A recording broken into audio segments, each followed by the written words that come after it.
order the Sacramento Cable Television Commission meeting for September 7th, 1995.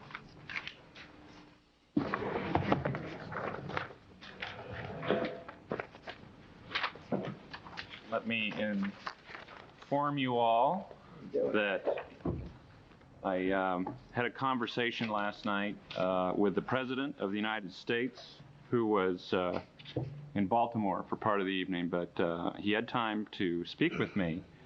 And what he wanted me to be sure to remind you was that this meeting of the Sacramento Metropolitan Cable Television Commission is being videotaped in its entirety and will be cablecast without interruption on Metro Cable 14, the government affairs channel on the Sacramento cable system. Today's meeting is being cablecast live and will be repeated Saturday at noon. A VHS copy is also available for checkout from any library branch. He also wanted me to be sure to remind any of you who want to address the commission that you need to fill out a speaker identification form, and those are located on the table at the back of the chambers, I hope. And they're on the desk here on the table here at the front of the chambers. Once you complete that, if you'd hand it to the clerk, we'll make sure that you are called on the item in which you're interested.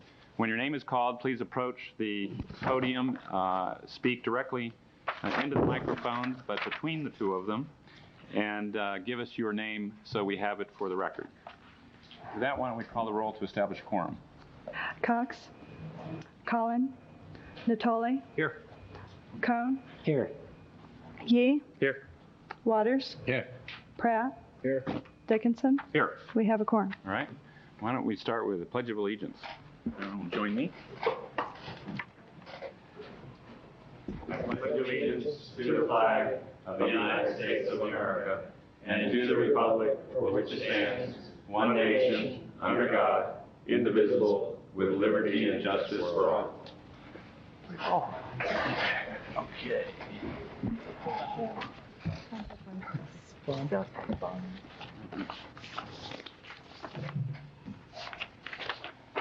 All right, you want to call item number one? Item 1, awards and recognitions. Okay, we have an award and a recognition, and that's a good thing because you just called it. Mr. Yee is going to join me, and Liz, are you going to, who's going to accept this? Oh, okay, great, everybody. Come on down. Okay, why don't you come to the podium?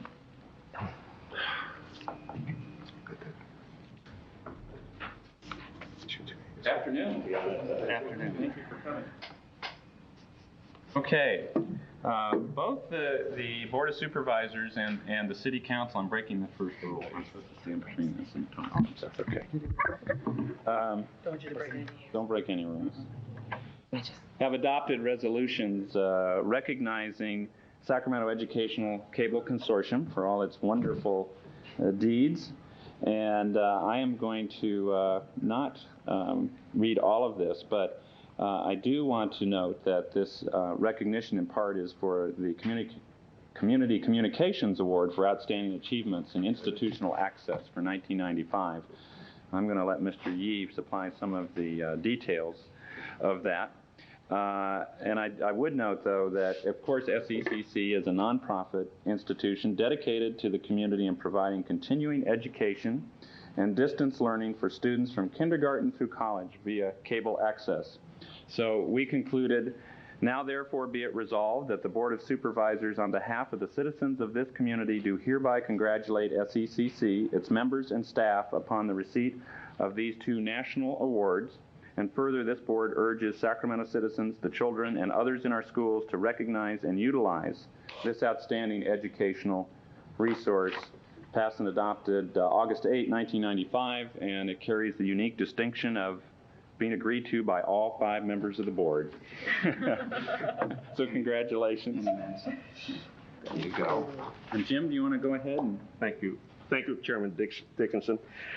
Just like the chair, I'd like to say on behalf of the City Council and the Mayor, we're very proud to present this resolution to the educational channel. But I'd like to read some of it, which Mr. Dickinson did not include. But whereas the Sacramento Educational Cable Consortium, that's Cable 21 and 22, was recently honored at the Hometown Video Festival Awards in Boston. And whereas SECC has been awarded the top 2 national awards for Best Educational Cable Access Organization in the country from Alliance for Community Media.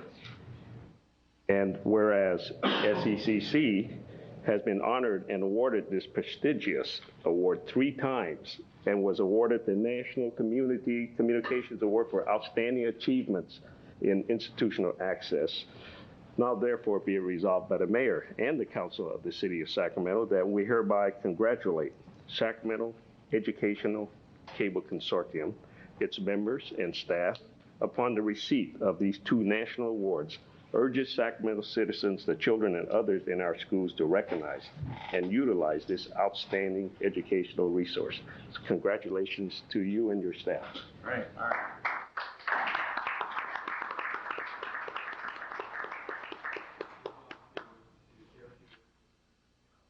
Yes. By all means. I believe Liz talked with you that we would spend a few minutes giving an overview Yes. of the past 10 years. We'll let you do that. I'm Jay Thompson. I'm chair of the Sacramento Educational Cable Consortium. And we wanted once again to thank you for your support and recognition. As you know, this is a special time for SECC because in August we celebrated our 10th anniversary. And as we look back over a decade, we're very proud of the accomplishments of our members and those of all of the community programmers. Our current awards recognize Sacramento as a model community for local programming, and we share this acknowledgement with you, the commission members, Access Sacramento, KVIE, and Sacramento Cable Television.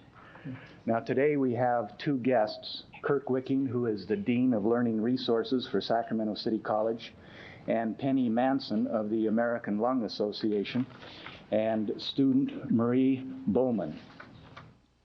We wanted to share a brief retrospective of the past 10 years to give you an idea of our goals for the future. But before I introduce Kirk, I wanted to provide you with a very quick comparison. Imagine, if you will, that it is late August 1985 and Sacramento Cable is launching its system with a total of 8 cable subscribers. If you were one of those 8 subscribers, you would tune in to SECC at that time on Channel 5, and you would find immediately 50 hours a week of instructional programming. Now, if we jump to today, 10 years later, you might be one of 6,000 students who would be referring to the monthly program guide, which is put out by SECC and KVIE to decide what program to watch on one of the 2 channels where you see programming 24 hours a day, 7 days a week. And if you were to do that right now, here's what you would find. If you'd roll the tape, please.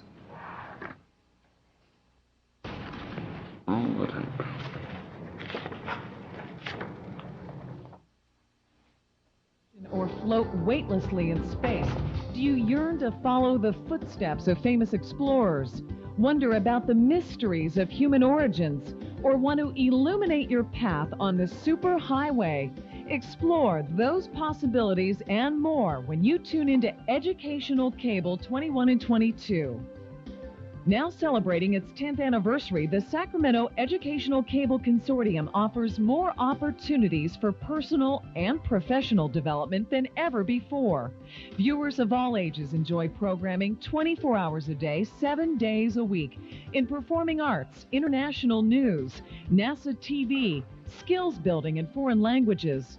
And for students with busy schedules or those who want to take a class not offered at their school, Cable 21 and 22 conveniently shows a wide variety of live credit classes from local universities, community colleges, and high schools. Educators and community-based organizations who want to share their message collaborate with SECC to produce instructional videos that enhance classroom learning and serve as a conduit for community education. The consortium also sponsors annual events, and provides free resources and training to encourage educators to integrate instructional television into their curriculum. Tune in to Cable 21 and 22 and explore the possibilities. Educational cable television at home or in school is a powerful way to continue learning for a lifetime.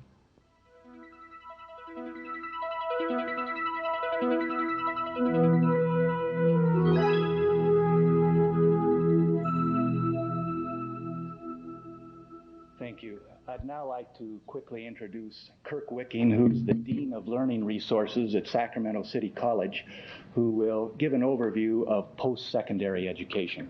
Kirk? Thanks, Jay. Good afternoon. For the record, good afternoon. My name is Kirk Wicking. I'm the Dean of Learning Resources at Sacramento City College. I'm here today on behalf of SCC and the higher education community, specifically UC Davis, California State University at Sacramento, and the Los Rios Community College District, which consists primarily of Cosumnes River College, American River College, and Sacramento City College. I'm glad to be here to make a few remarks about our 10-year experience. In being asked to convey a message to you, I wanted to synthesize this down to say that SECC has established a shining reputation over the last 10 years, and the point I want to make is we've got substance to back that up, and here's how I want to explain this to you. We've evolved over the last 10 years with the Sacramento Cable Television, with this commission, with our educational entities, to build what I would call very true partnerships. And these are partnerships that work from the engineering level down all the way to the executive level. So over the last 10 years, we have in fact been able to build that with the Sacramento community. The next thing I wanted to speak to was the resources. Over the last 10 years, our higher education institutions have in fact invested millions of dollars into resources to help make this successful 10-year anniversary. And then finally, what I want to acknowledge is the partnership efforts that everyone has brought to this community has been able to provide educational access to diverse populations in our community that otherwise would not have had access to higher education. Our schedules are full, our classes continue to grow, our student participation is increasing. I did provide you, if you will, as a brief fact sheet that I will send around, but within the Los Rios District alone, we've had over 10,000 students enroll in courses by television in the last 10 years. So it's no small numbers in the community we have been serving.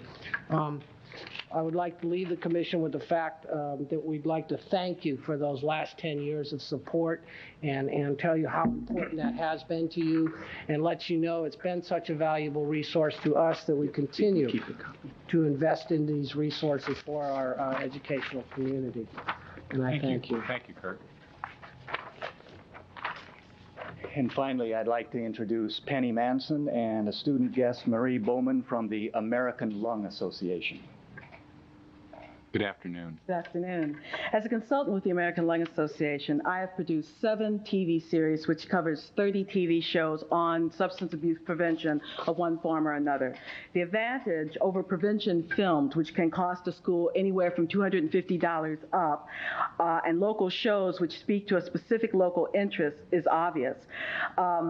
A nonprofit such as American Lung Association couldn't hope to be able to afford to produce this type of programming without the help of an organization such as SECC. The bottom line is SECC allows us to reach people. More importantly, it allows us to reach kids. I'm an actress, and unfortunately, I see fewer and fewer kids in each audience that I perform for. And I'm a public speaker, and a damn fine one, but I can't hope to hit the number of schools that I can reach through programming that comes out on SECC. The program that we are currently working on, Thumbs Up, Thumbs Down, is one that will be the 8th series that I've produced, and one I'm very, very proud of. And rather than just having an adult talking head talk about it, I wanted to ask one of the students who's working on the project with us to give you a little overview about the program and tell you what it's about. Thank you. Thank you. Good Good afternoon. Good afternoon. Hello, my name is Marie Bowman, and I'm here as a student as well as the project coordinator for Project Thumbs Up, Thumbs Down with the American Lung Association. I'm going to tell you a little bit about Thumbs Up, Thumbs Down and how SECC is helping us. Smoking is cool, sexy, exciting, and glamorous. That's just a few of the messages that the tobacco industry insists on portraying to youth. Youth are consistently bombarded with advertisements from Doritos, Pepsi, and even Marlboro. They are faced with many decisions in life and try and find an escape for a little while. So what do? They go to the movies. They think that for at least the next couple of hours, they can escape the continual advertisements, but they are wrong. The advertisements are there. Studies have found that children are affected by the advertisements that they see. The tobacco industry knows this, and so do we, but the kids are the ones being targeted and affected. Over the years, tobacco has been used to help portray a certain mood or even explain a character's personality. Even more so to portray images that using tobacco is cool and the thing to do.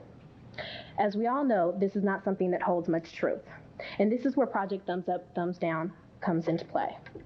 Project Thumbs Up, Thumbs Down is a program designed to raise awareness of the impact tobacco use and advertising in television and movies has on children.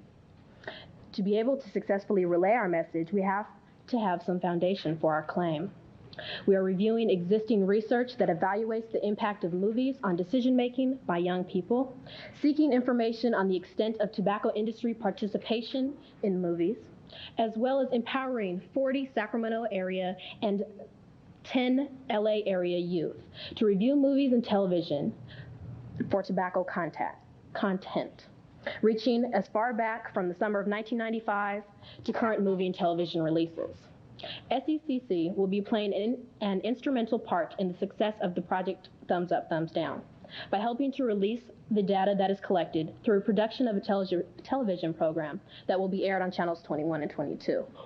Not only will the public have access to these programs, but all Sacramento County classrooms are directly linked to the airing stations. The television programs will come to the school with a 2 to 5 page guide that will involve classroom participation and exercises to complement the shows. The television shows will not only help to create awareness of tobacco usage, but it also teach kids that how they are manipulated by the media. We not only hope to educate the kids, but hope to entertain them.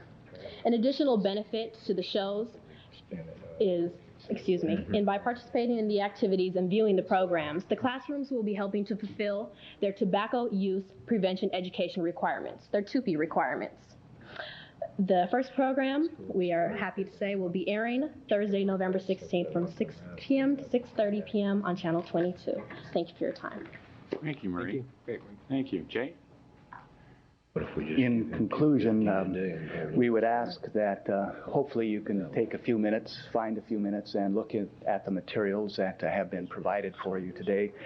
They will give you information on SECC, on our projects, services, and programs. And as a final comment, I would say looking back over the 10 years, you could probably say that there have been some disagreements, some major disagreements between the Commission and Sacramento Cable Television. There has been litigation and threatened litigation. But in all of that, both the Commission and Sacramento Cable Television unceasingly continue to give support to instruction and to education and to SECC. And I think in the wisdom of both sides in that continued support, we are here today receiving the honors that you have bestowed upon us. So again, I would like to thank you and also Sacramento Television, Cable Television, for all of the support that you have given us these past 10 years in order for us to be able to build this kind of an organization to give these kinds of instructional services to the community. Thank you. Thank you, Jay. Thank you. And on behalf of the Commission, thank you to all of you who come today on behalf of SECC. Congratulations once again for your achievement. We all get a chance to see on a daily basis the regular achievement that's accomplished every 24 hours by virtue of the programming that you put on the air. And thank you as well for the materials you've left us with this afternoon. Your underlying message was also received. also appreciate the extra time that you gave us this afternoon, and we promise that we won't ask for it again until our second 10-year anniversary. Okay. Congratulations on those 10 years. Ron, did you want to comment on this one? I'll keep my comments brief. I'm Ron Cooper, Executive Director of Access Sacramento, but I'm also wearing a second hat on this issue, and that is I'm the Vice Chair of the Alliance for Community Media Far West Region, which is California, Nevada, and Hawaii. And from that perspective, I'd like to speak to the issue of sometimes local boy, local girl makes good, sometimes is lost to those of us who are close to the scene. And I wanted to speak from a national perspective of what an honor the Sacramento Educational Cable Consortium has earned for this community.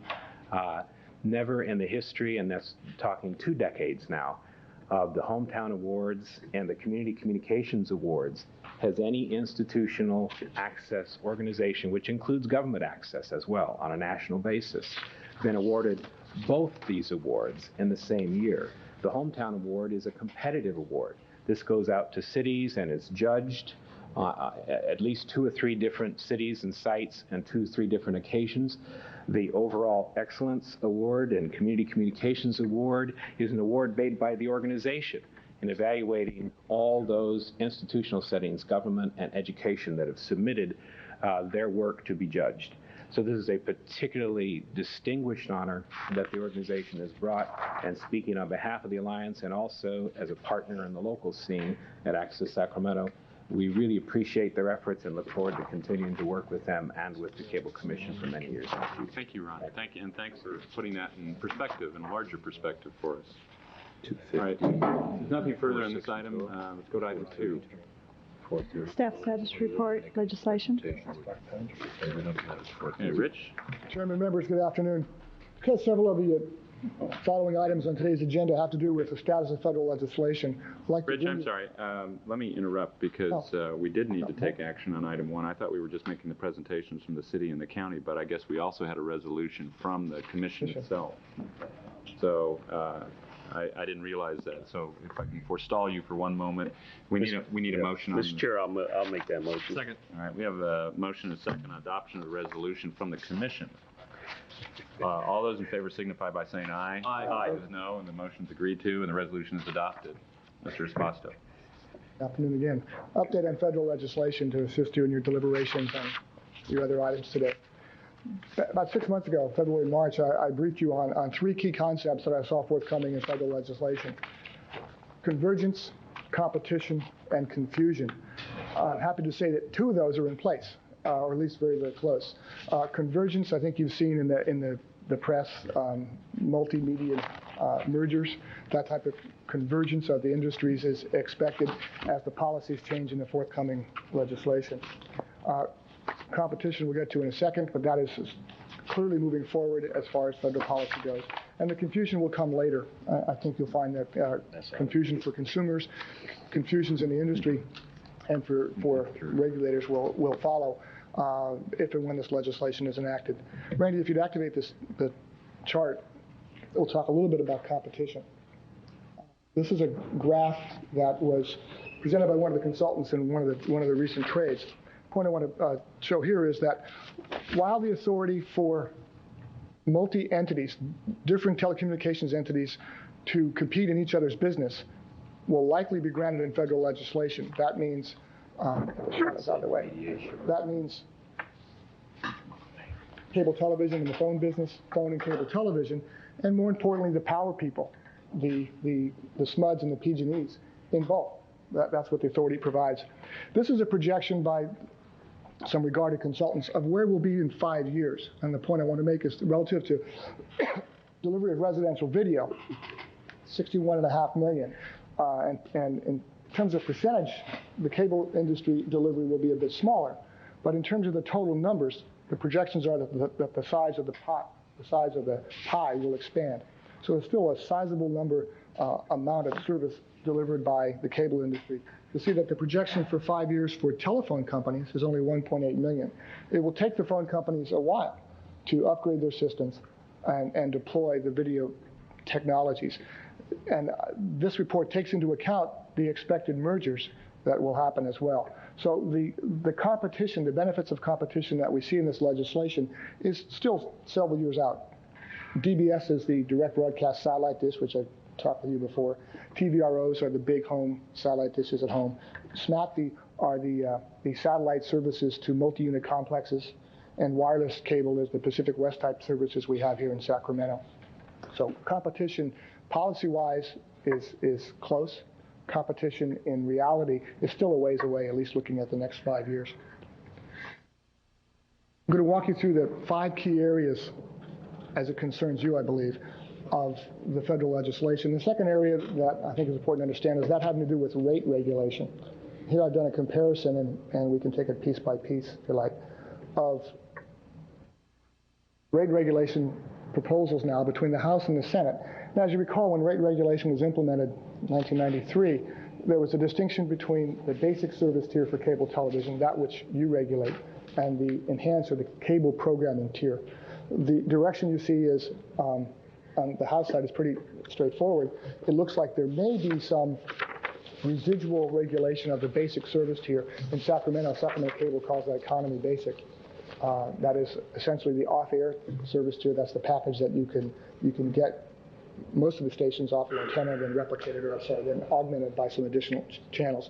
But it looks very much that the cable programming tier, the one that most people take, the larger package, will be deregulated in 15 months, or will be deregulated against a standard which is referred to as the bad actor test on the Senate side. What's difficult there is that the average, or the bad actor standard, includes the bad actors. So that will be a negligible regulatory impact, if at all. Lastly, in the area that I see, and this is interesting because there is no Senate language on this, it's the area of equipment. In Sacramento, most of the immediate benefits came from the regulations which applied to equipment. So we'll watch and see here. As you recall, the remote controls that you had that were the converter boxes went from $3.75 to the 29 to 33 cent range. The cost of the additional outlets went from $7 to $0. This is where I suspect consumers will see the most immediate impacts. The bottom line for us is that the regulation of cable television rates is going to be severely reduced, if not gone completely. And while there may be some continuing role for local government in that process, our role wasn't very big to begin with. That may get reduced. Recall that our role, or the biggest single act that the commission did, was to file that one piece of paper with the FCC, which brought the big federal level rate regulation to play. What we've done here, as far as determining rates, it was relatively minor. The third area, and I'm done with the screen now, Randy. The third area that is interesting, although not directly impacting us as far as the overall legislation, is the V chip, or the violence chip. This is language that was not in the Senate bill, but was amended into the House bill per the White House. Congressman Markey was the one who carried it. This is a new technology which would require a way of parental control and screening on all new video products after a preset date. This one has some much lobbying activity associated with it, and very much in the political swing of things. But it is part of the bill of the Senate, excuse me, of the House bill now, and I think that if it were not there, the likelihood of a presidential veto would be much higher. Third, and the area that relates to us, is that the language I showed you having to do with preservation of local government authority to manage the right-of-way and to secure compensation to that right-of-way is in very, very similar language on both sides. The House bill, Senate bill differ with a small degree of verbiage.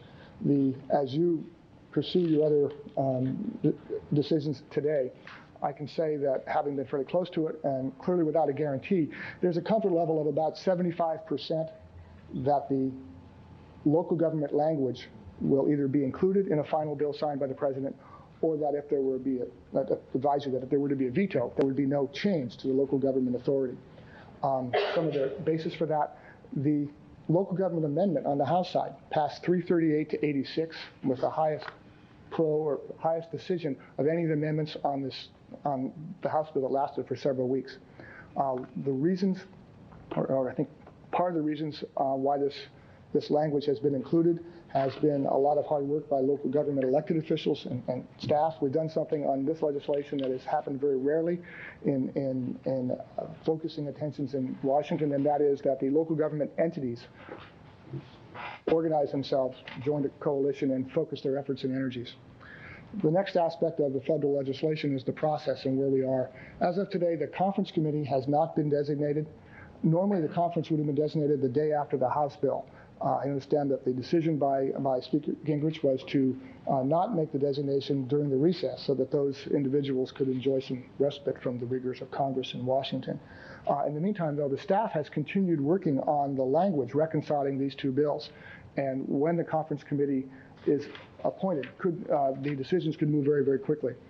We do not believe there will be any California representatives on the conference committee. The issue of veto I mentioned earlier, while not likely because of the high numbers by which both pieces of legislation passed, some of the amendments passed or failed with enough majority that could have an influence from the White House. The issues that the White House seems to be interested in, and local government authority is not one of them. I want to clarify if there's been any misconception there. But I think there's 3 areas that could trigger a White House veto of this legislation. And again, if there was a White House veto, the local government position would be at the status quo, which is fine. The White House appears to be concerned about the reduction in cross-ownership bans of media conglomerates. So the concerns now for seeing some of these multimedia mergers, mega mergers, the White House has expressed some concern with. The White House has expressed concern about the reduction or elimination of rate regulation until there is competition. As I pointed out, it looks like the legislation will reduce rate regulation very quickly, but competition is still 3, 4, 5 years down the road. And finally, the White House is cautious or concerned about telephone company and cable company mergers and buyouts. Again, consolidations that may go too far relative to White House policy. We'll have to watch the actual language and at that time make an assessment if there is or is not to be a veto. On those 3 latter issues, there is no local government position, so we would probably be an observer of that part of the process. That's the overview. We'd be happy to answer any questions. Questions, comments for Rich?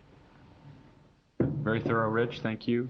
Just one little piece. Today's business page says that there have been 60 filings in California to compete with our local telephone providers. So it may take a while, but there'll be 60 other companies looking to provide local dial tone access in the state. Things are changing. Thank you. We know that you've put a lot of time and effort into assuring that local government's view is represented in the legislation, and the fact that there were amendments on both floors of the Congress is testament, I think, to the effectiveness you and your colleagues had in that argument this year compared especially to last year. Thank you. When we go to item 3, and perhaps we should just take item 3 and item 4 together. Okay, we have item 3, report back feasibility of providing funding to the performing arts.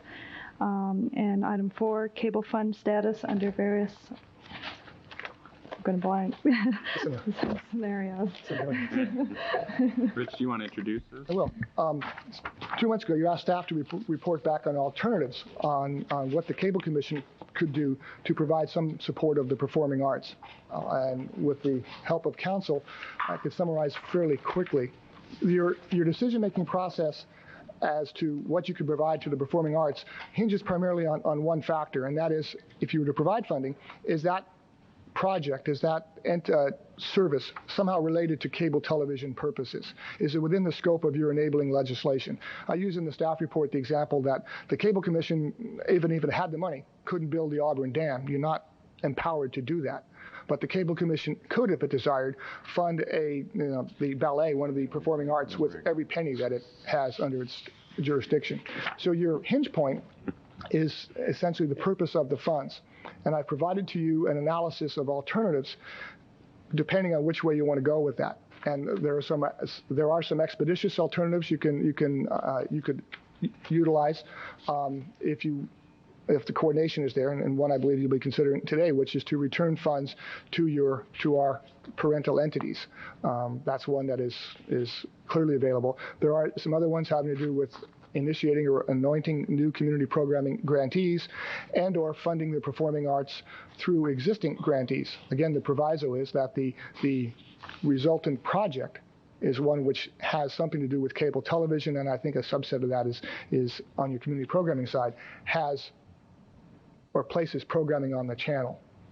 So I've presented this to you as a staff report for your consideration. There is no action recommended. This is a staff analysis of alternative options per your request from a couple of months ago. If you'd like to go into more detail of any of the alternatives, I'd be happy to respond. Otherwise, other questions? that's a summary. Mr. Natali? Rich, just a clarification on the ability to return to parent entities. There's no restrictions on returning that money to parent entities based upon the population formula. So we're basically... There is by commission policy. Let's back up here. In your enabling legislation from 1982, all distributions to the parental entities were to go on the basis of population for each 10-year census. With the litigation settlement in 1988, you eliminated that requirement from your cable television franchise ordinance. What I brought back to you in the, I believe, the 1989-90 budget, that policy as a policy issue, and each year, succeeding year, you have reaffirmed that policy in your budget, which is to distribute any returns back to the parental entities according to population. So while it is not an ordinance level decree, it is a policy of the commission.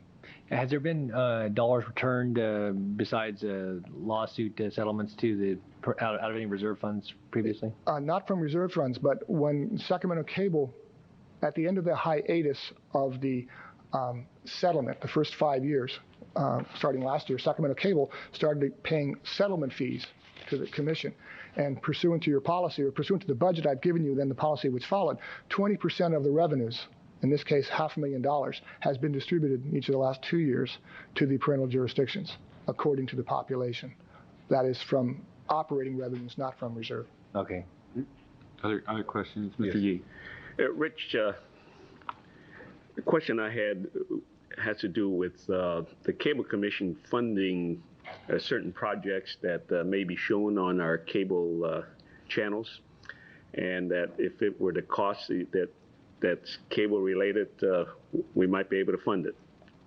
The question I have is this, is that if we choose to go with the performing arts and authorize some funding for it, where is the cost of the performers included? Is that part of the cost of taping the event, or is that outside the question of expenses? And I'm talking about the expense of the symphony players or the ballet dancers. I don't think that you're necessarily strictly limited to paying only for the cost of recording or televising a broadcast. I think you can, within reason, fund the production in order to telecast, which would include, could include, for example, the salaries of the dancers and the musicians for that performance, but not for the season. So I think when you look at that, it's a question of degree and a question of, is it connected with the cable cast of that performance? If, for example, the ballet and the symphony were to get together and come with a proposal that said, we would like to stage the Firebird for cable cast, and they've never done that before, and you decided, I assume you could pay for that programming, including costumes and the like, in the same way that you would pay for all the things that went into doing a program for Access Sacramento. But I think you have to look at what is the you can't use that as an excuse to fund the entire ballet season. So I think you have to, that might be the wrong word, but I mean, I think you have to look at whether there's a connection. Lawyers love to talk about nexus and things like that, but I think you have to look at, is there a connection with your primary purpose, which is providing community cable. Well, you cited an example of funding the Nutcracker Suite, for instance, and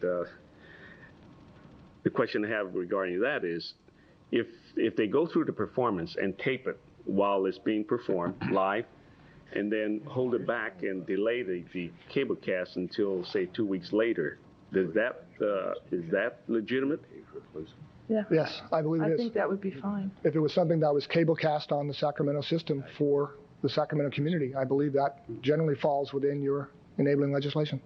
But under those circumstances, we can subsidize some of the expenses for the performers and whatever else expenses that are required to, provide that performance.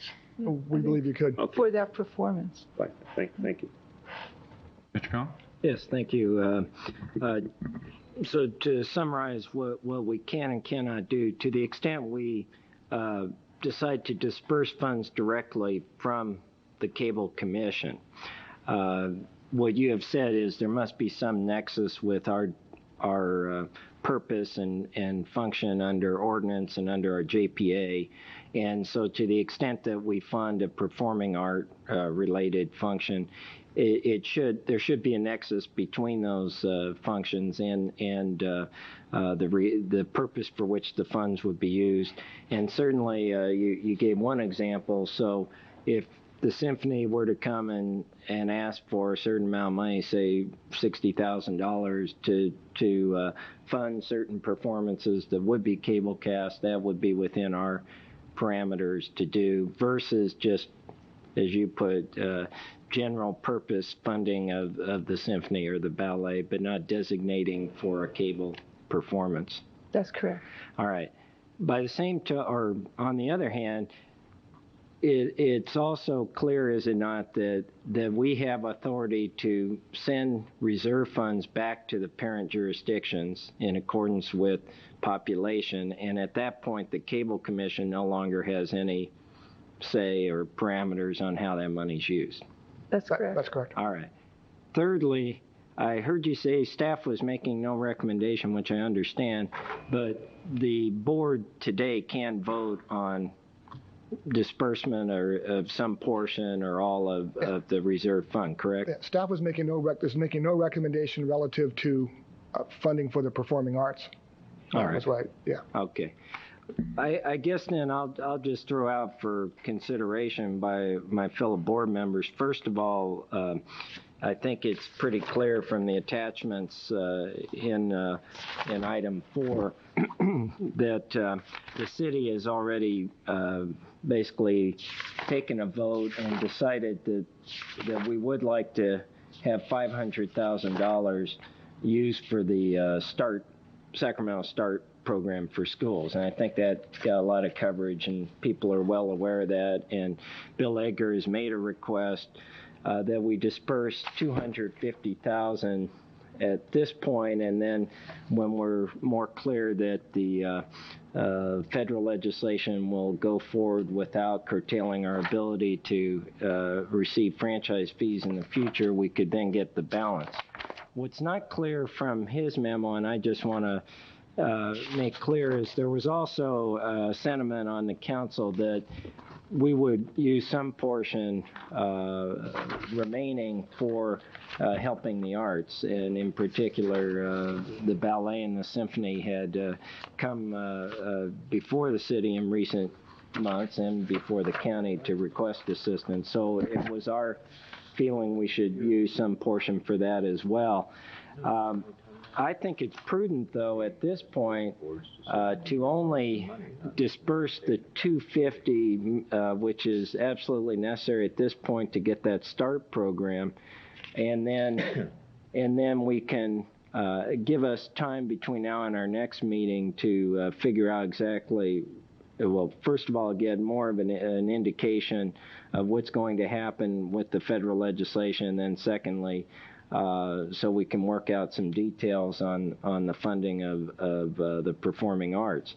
Having said all that, I certainly would have no objection if there is a specific proposal that the symphony would want to bring forward for funding a particular performance or series of performance that are specifically related to our charter and that can be justified under that, to considering that as a separate thing that would then be carved out before we then divide up the remaining reserve to give back to the parent organization. So I certainly would want to at least entertain that before we decide to give back the full amounts to the parent organizations. All right. Just question or a comment to Steve, but as I understand it, that money is dispersed to the parent entities, and they have sole discretion over that money, whether it's for STAR program, for That's other correct. needs in the city and or the county. So if it's used for performing arts or any other purpose, general purpose for maintenance of services within the city and county framework, then it's eligible for those things, and that would be a matter that would be reserved to the city council and or board of supervisors. Absolutely, and that I think we clarified that that's definitely the case, and all I'm indicating is that if there's a sentiment or consensus on this board that perhaps we should carve out some small portion for a specific cable-related use, such as symphony performances, I think we ought to at least consider that before we then divvy up all the money by jurisdiction, leaving nothing left to consider. So that's basically your suggestion. Yeah, exactly. But I agree that once we make the decision to return the money to the parent organization, that's basically up to us. And the only reason the city's telling you, we didn't want to be hiding anything. I mean, I think it was pretty obvious what 500,000 of our share was going to be used. The county's made a similar request for their a share of that of dollars as well. Right. Exactly. Yeah, we do grants for our COP programs. Mr. Watson. So do we. Mr. Watson. Thank you. I've heard everything that's been said, and I'm just a little confused. If the county, if we have 2.1 million, is that right, in reserves? That's correct. And if the county takes their share and we take our share, and the other two entities take Folsom and Galt take their share, is it fair to say there'd be nothing left? Is that correct? You would have no reserve from an appropriated. This was an additional reserve. You have on your books an operating reserve of $150,000, which you have put in the reserve in 1983 from a business planning standpoint. Out to anybody. So if the four entities took their off this chart their money back, and the performing arts came before us next month and said we'd like to get some grants, there wouldn't be any money left. Is that correct? Unless you wanted. It would force the. Correct me if I'm wrong. It'd force the performing arts to go to the city and ask for a grant, and then over to the board of supervisors the following week, or vice versa, to ask for money. Is that correct? That's correct.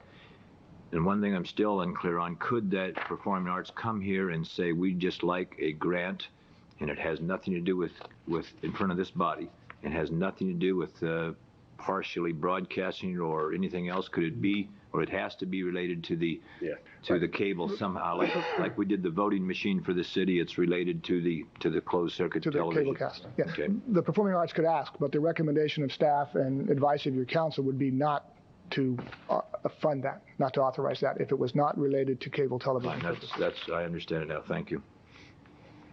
Other comments or questions? Yes. Rich, there was discussed in the previous meetings as to what a reasonable contingency fund should be. Could you refresh my memory on that? We made a decision in I believe it was 1984 to set aside $150,000 in your reserve as to what would be a reasonable contingency. The county is operating on a 1.5% contingency on its budget, as I recall. General business practices are a 5 to 10% reserve is appropriate of general operating expenses. Your general operations are a little less than $2 million, $1.8 million or so of base operations. So $150,000 reserve is prudent management for you. 150,000? Yes. So if we take that out of the 2.1 million, we would. We already have that. Yeah, that 150,000 is separate. Already. Oh, we already have that. That's already set aside. That is that was an appropriated an appropriated general reserve from many years ago for operating business practices. Okay. That is census, in sense, that is your contingency. Okay, then I want to go beyond that. If the legislation is such that everything shuts down, there is no more funding, what would it cost us to, or how much money should we reasonably have in order to wind down? I've laid out for you in the staff report under item 4 the various alternatives. If you disperse the full $2.1 million now, authorize that it go back to the parental entities, and the federal policy goes 100% against local governments, such that cable television franchise fees cease nationwide. That would then cease cable television litigation settlement fees here after next January. It would be necessary, I would be here to you next June with a very abrupt shutdown, wind down policy position if you took the full 2.1 million.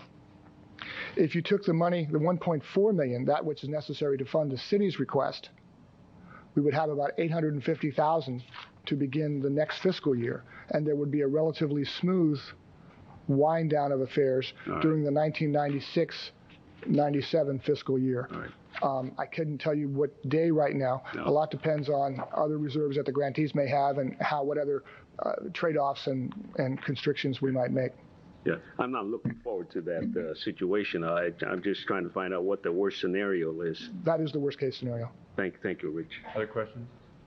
I'll just note that there's also an option with respect to funding for performing arts that perhaps hasn't been articulated, and that would be assuming there were money available to do this from the commission to give money to the grantees with some understanding, explicit or otherwise, that money would be dedicated to assisting the performing arts in televising or cable casting performances. They could be the grantees could always be the administrative agent for money directed at performing arts. So that's just another option. Right. That was one of the alternatives that I thought I'd summarize for you. Yeah. Mr. Chairman, you also have to recognize that there's some questions whether the performing arts want to use the money for televising an event or or they just need it for general operating. I rather believe that they need it for just general operating, and to the extent that I don't know whether televising an event helps or hurts, but I suspect they want it for general operating. Right. That's certainly a real-life consideration. They might be better off if the money went back to the parental jurisdictions and they can make their case. I think that's the answer, sir. Yeah. All right. We have several people who would like to speak in this subject, so why don't we get to that? Ron Cooper. Let's start with you, Ron. Since we have several, we're going to put you on the clock. Mm-hmm.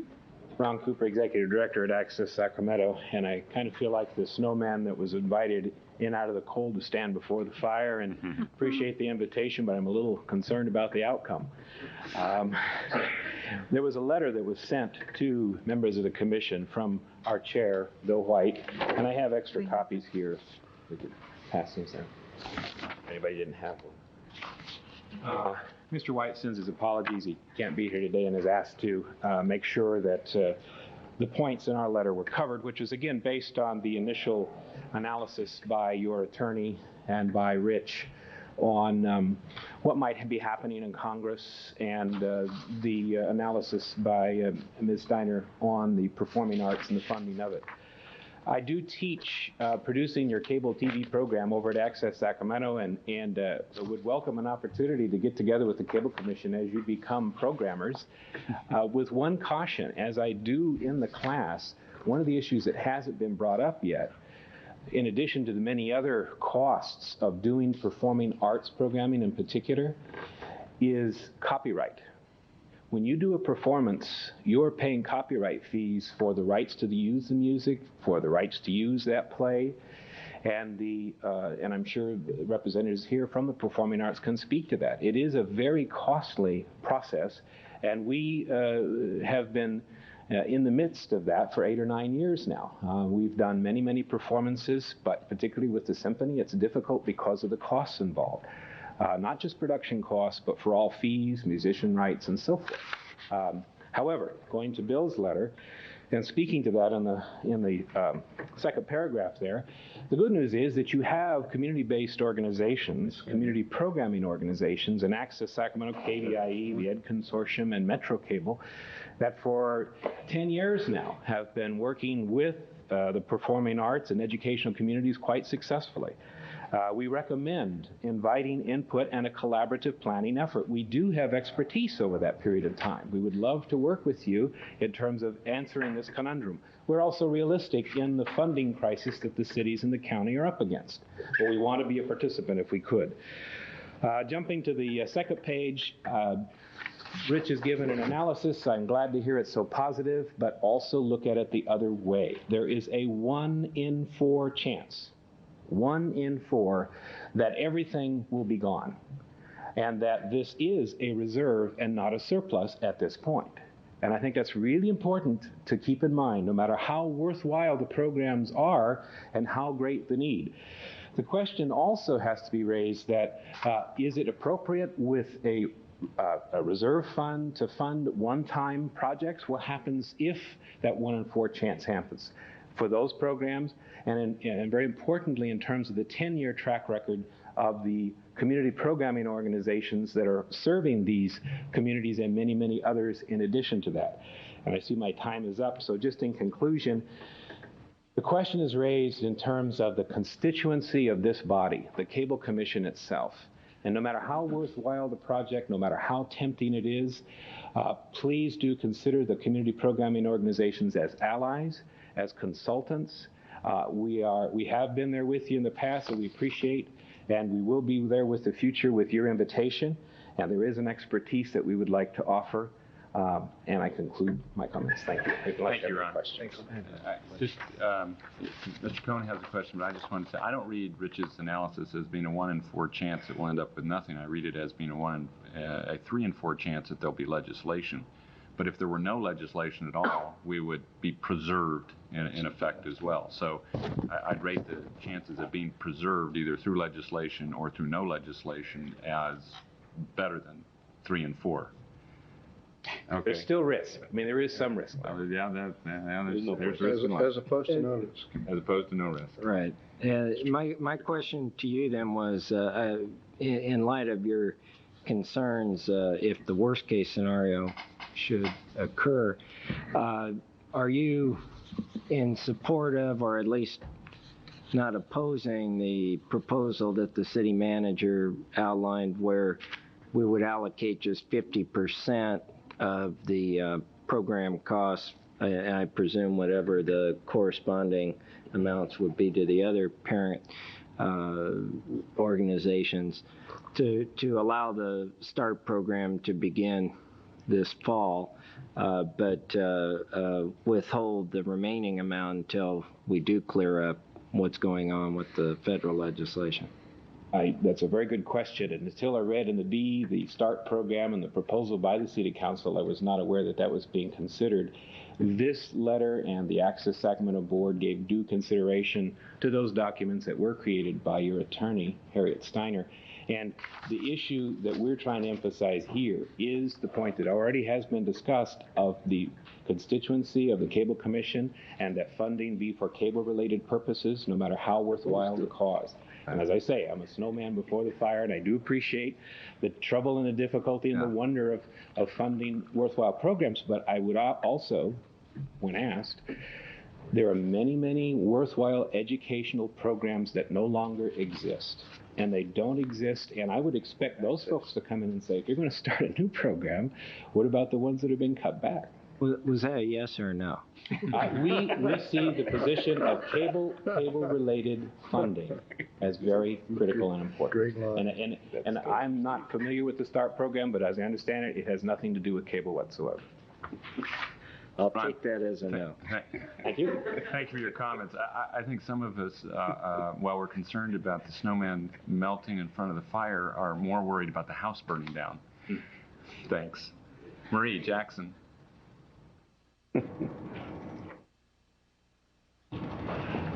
Hi. Good afternoon. What I gave to the clerk is a letter I wrote to Rich in June concerning the arts issues. But since I have a limited time, you can all read that on your own. I also want to call your attention to an article in the Bee dated March 19, 1995, called Arts in the Balance: How Important is Government Funding to Sacramento's Cultural Life? In view of the staff report today, I came down here to tell you, hold off and wait. 1 year ago, we were all talking about legislative telecom reform. Congress promised, we're going to get it, we're going to get it. They didn't deliver, it didn't happen. Wait until it's signed into law. With all due respect to the arts and education, I love them both. I care about them both. The arts in this town have had trouble for years because there's not enough nonprofit infrastructure to help them. We don't have enough facilities in this valley. I can count them on my hand, so can you if you've lived here. You and your other land use policy authorities can help them by cutting through the red tape to get them the help they need. That's for another context. You and your other hats can do something about that. We need to stop an anti-business, anti-growth attitude overall in the state. Local government is dying in California. California's $2 billion in debt. That's according to LAO. And we've got problems. And I don't want to see them starve, and I don't want to see them lose. But giving them money for a quick fix is not the answer. Not yet. Wait 30 days. See what goes on. If you're going to give them money, then make damn sure you know what they're going to do with it. Because once you let it go, you've no say in what they're going to do at all. And as a taxpayer and as a ratepayer, if you're going to hold our current grantees to budget standards that you control, and rightfully so, then START and the arts deserve that same consideration. And another point I want to make quickly, we pay for a Metro Arts Commission. What are they going to do if you're going to do what they're supposed to do? Are we going to say, sorry, go away? I have a better idea that this county ought to consider. Put this agency and Metro Arts together as one new JPA. Put it on the ballot for the people of this county to decide.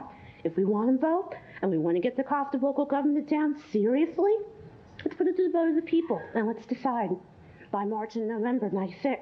We can get it done. If we want it, let's go for it. Thank you. Thank you, Marie. Any questions for Marie? Van Gordon Sauter.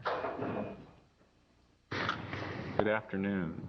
Good afternoon, ladies and gentlemen. My name is Van Sauter. I'm the president of KVIE. And let me express my appreciation for the opportunity to speak here today for KVIE and SECC.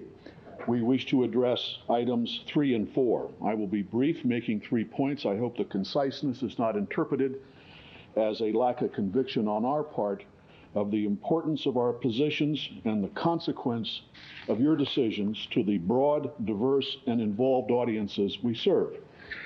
My remarks will be made in the context of the original design of the Reserve Fund to provide a reliable and guaranteed glide path to self-sufficiency or indeed dissolution for the grantees in case federal legislation discontinues the franchise fees which contribute to the support of SECC, KVIE, and others.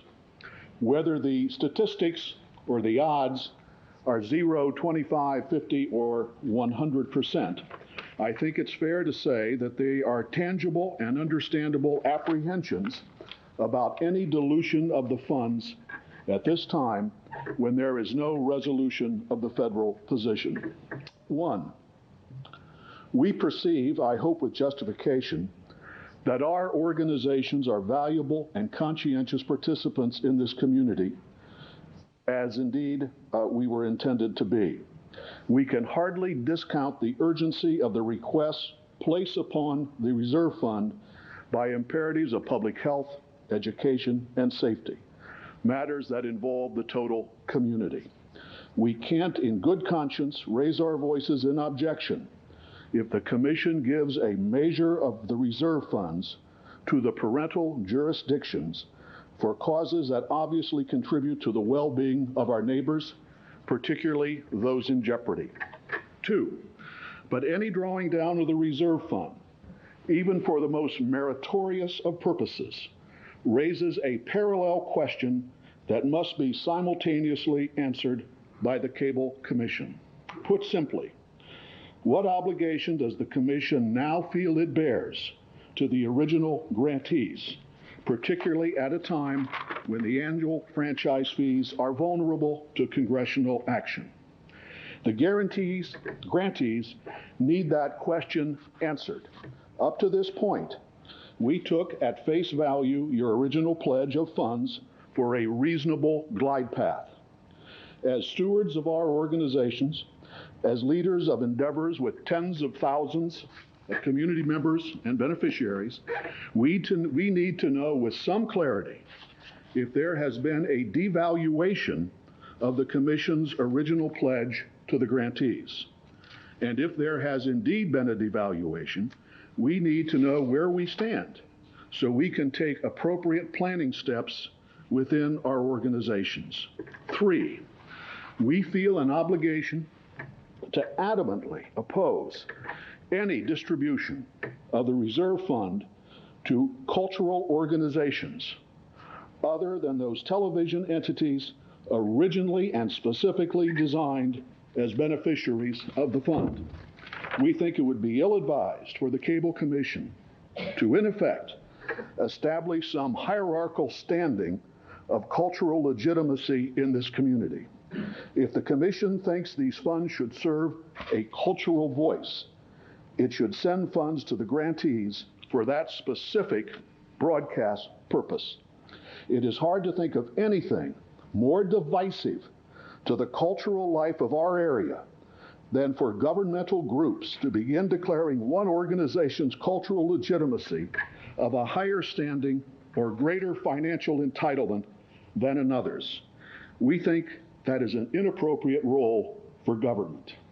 Furthermore, the fund is derived of income drawn from subscribers of cable television.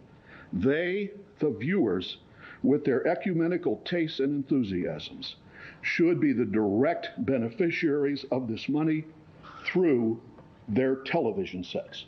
Thank you. Thank you, Mayor. Questions for Mr. Yee and Mr. Cohn? Yes, sir. Mr. Van Sauter, we've discussed this right of way many times at the council, and we're concerned about some of the costs that the city has to pay to repave our streets. Currently, under the current regulations and payments, we get nothing for repaving our streets. And I'm not saying that when the utilities or the cable companies are out there digging up our street, they don't fix it back. The problem is that the life of the street goes down a lot quicker once the street's been cut up, and we get no compensation for that. So eventually, when we have to repave streets, we have to pay for it out of our general fund. I hope this will at least give you more information as to some of the costs that the council has to pay out of the general fund that is cable related. Yes, sir. Now, the question I have with Rich, will you again refresh my memory as to some of the history with regard to return of funding to the parent entity? Has this been done in the past? It was done last year. Prior to the settlement in 1988, franchise fee revenues, at that time they were franchise fees, now they're now they're litigation settlement fees, required by ordinance 20% of the annual revenue to be distributed to the parental jurisdictions according to population. From 1988 to 1993, there was no revenue from the cable company. When the revenue began again in 1994, you reinstituted that by policy of making distributions of 20% of your annual revenue to each of the jurisdictions. Okay.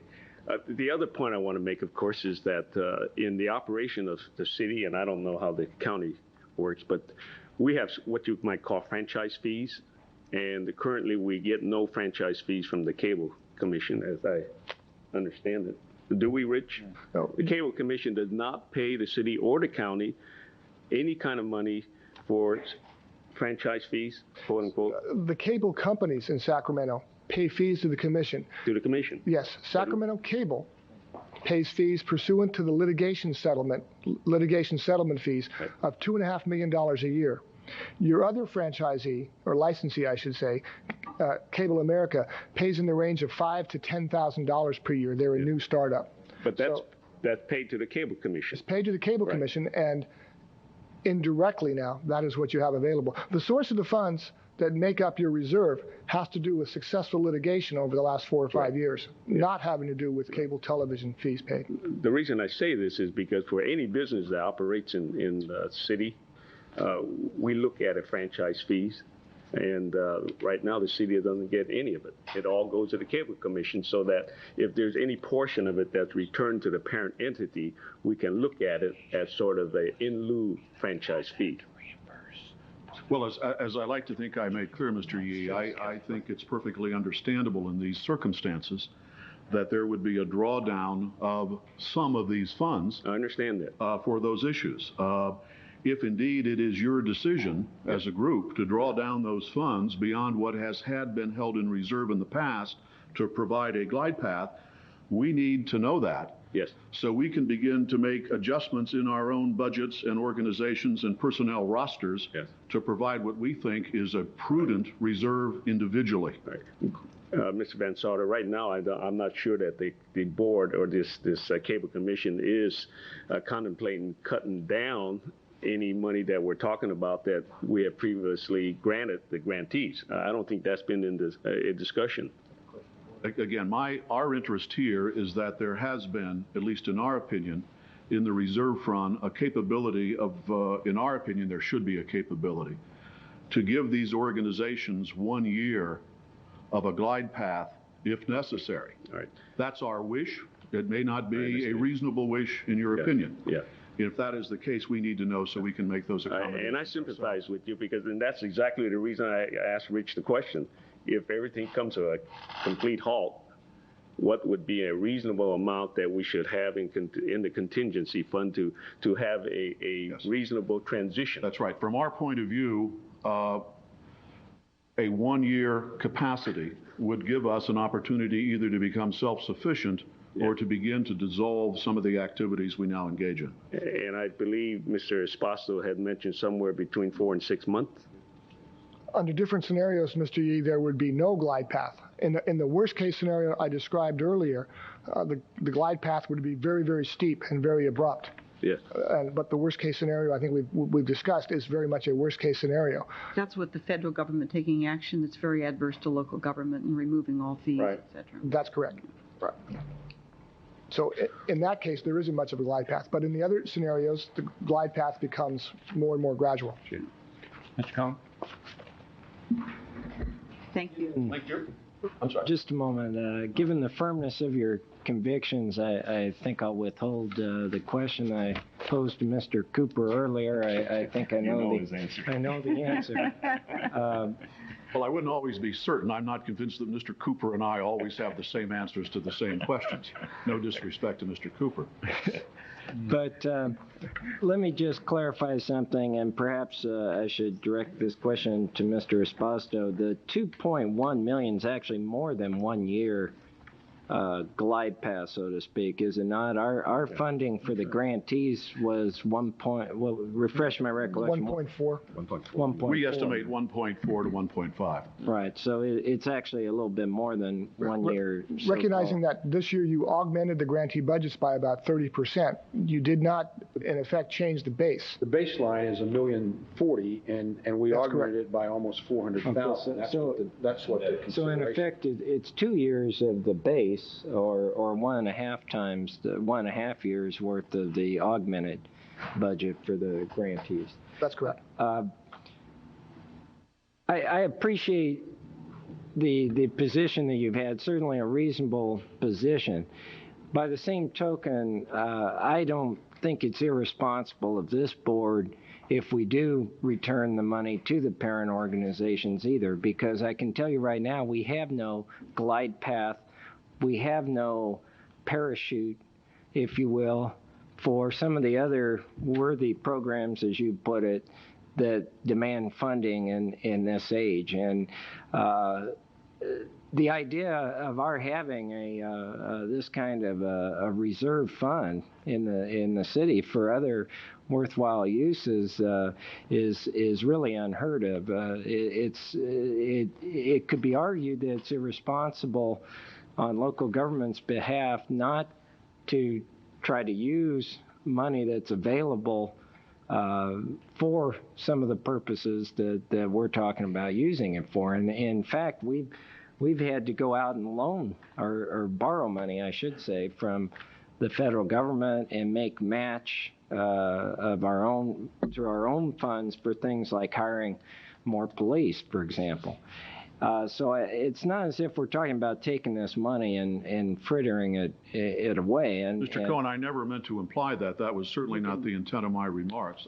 I guess my basic point was, if you make this decision, we just need to know if the ground rules are changing, which is certainly within your right, and we're not challenging that in any way. We just need to know so we can make plans of our own. Well, and that's a very fair question to ask. No question about that. And I guess then my question to you then would be, if we do get through the next round of federal legislation here that we've been discussing, and we are able to preserve the franchise fee in a way that, at least for the foreseeable future, we won't have to be concerned about losing our ability to fund the grantees. Now, of course, we can't say forever and ever.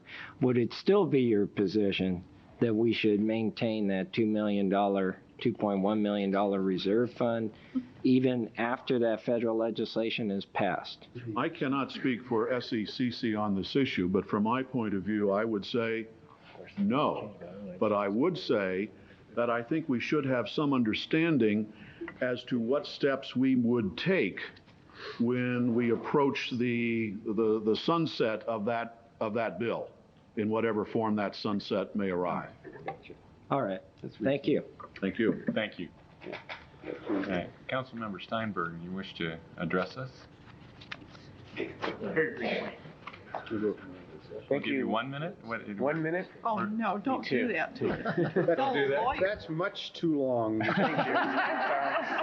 Much too long. Always His my time has friend over expired. there. We're pleased to have you with us this afternoon. Thank you. It's different to be on this side, but I felt that it was important, at least to me, that I have the opportunity to just say a few words. As you know, I'm Darrell Steinberg, member of the City Council. Only got 3 minutes. District 3 minutes.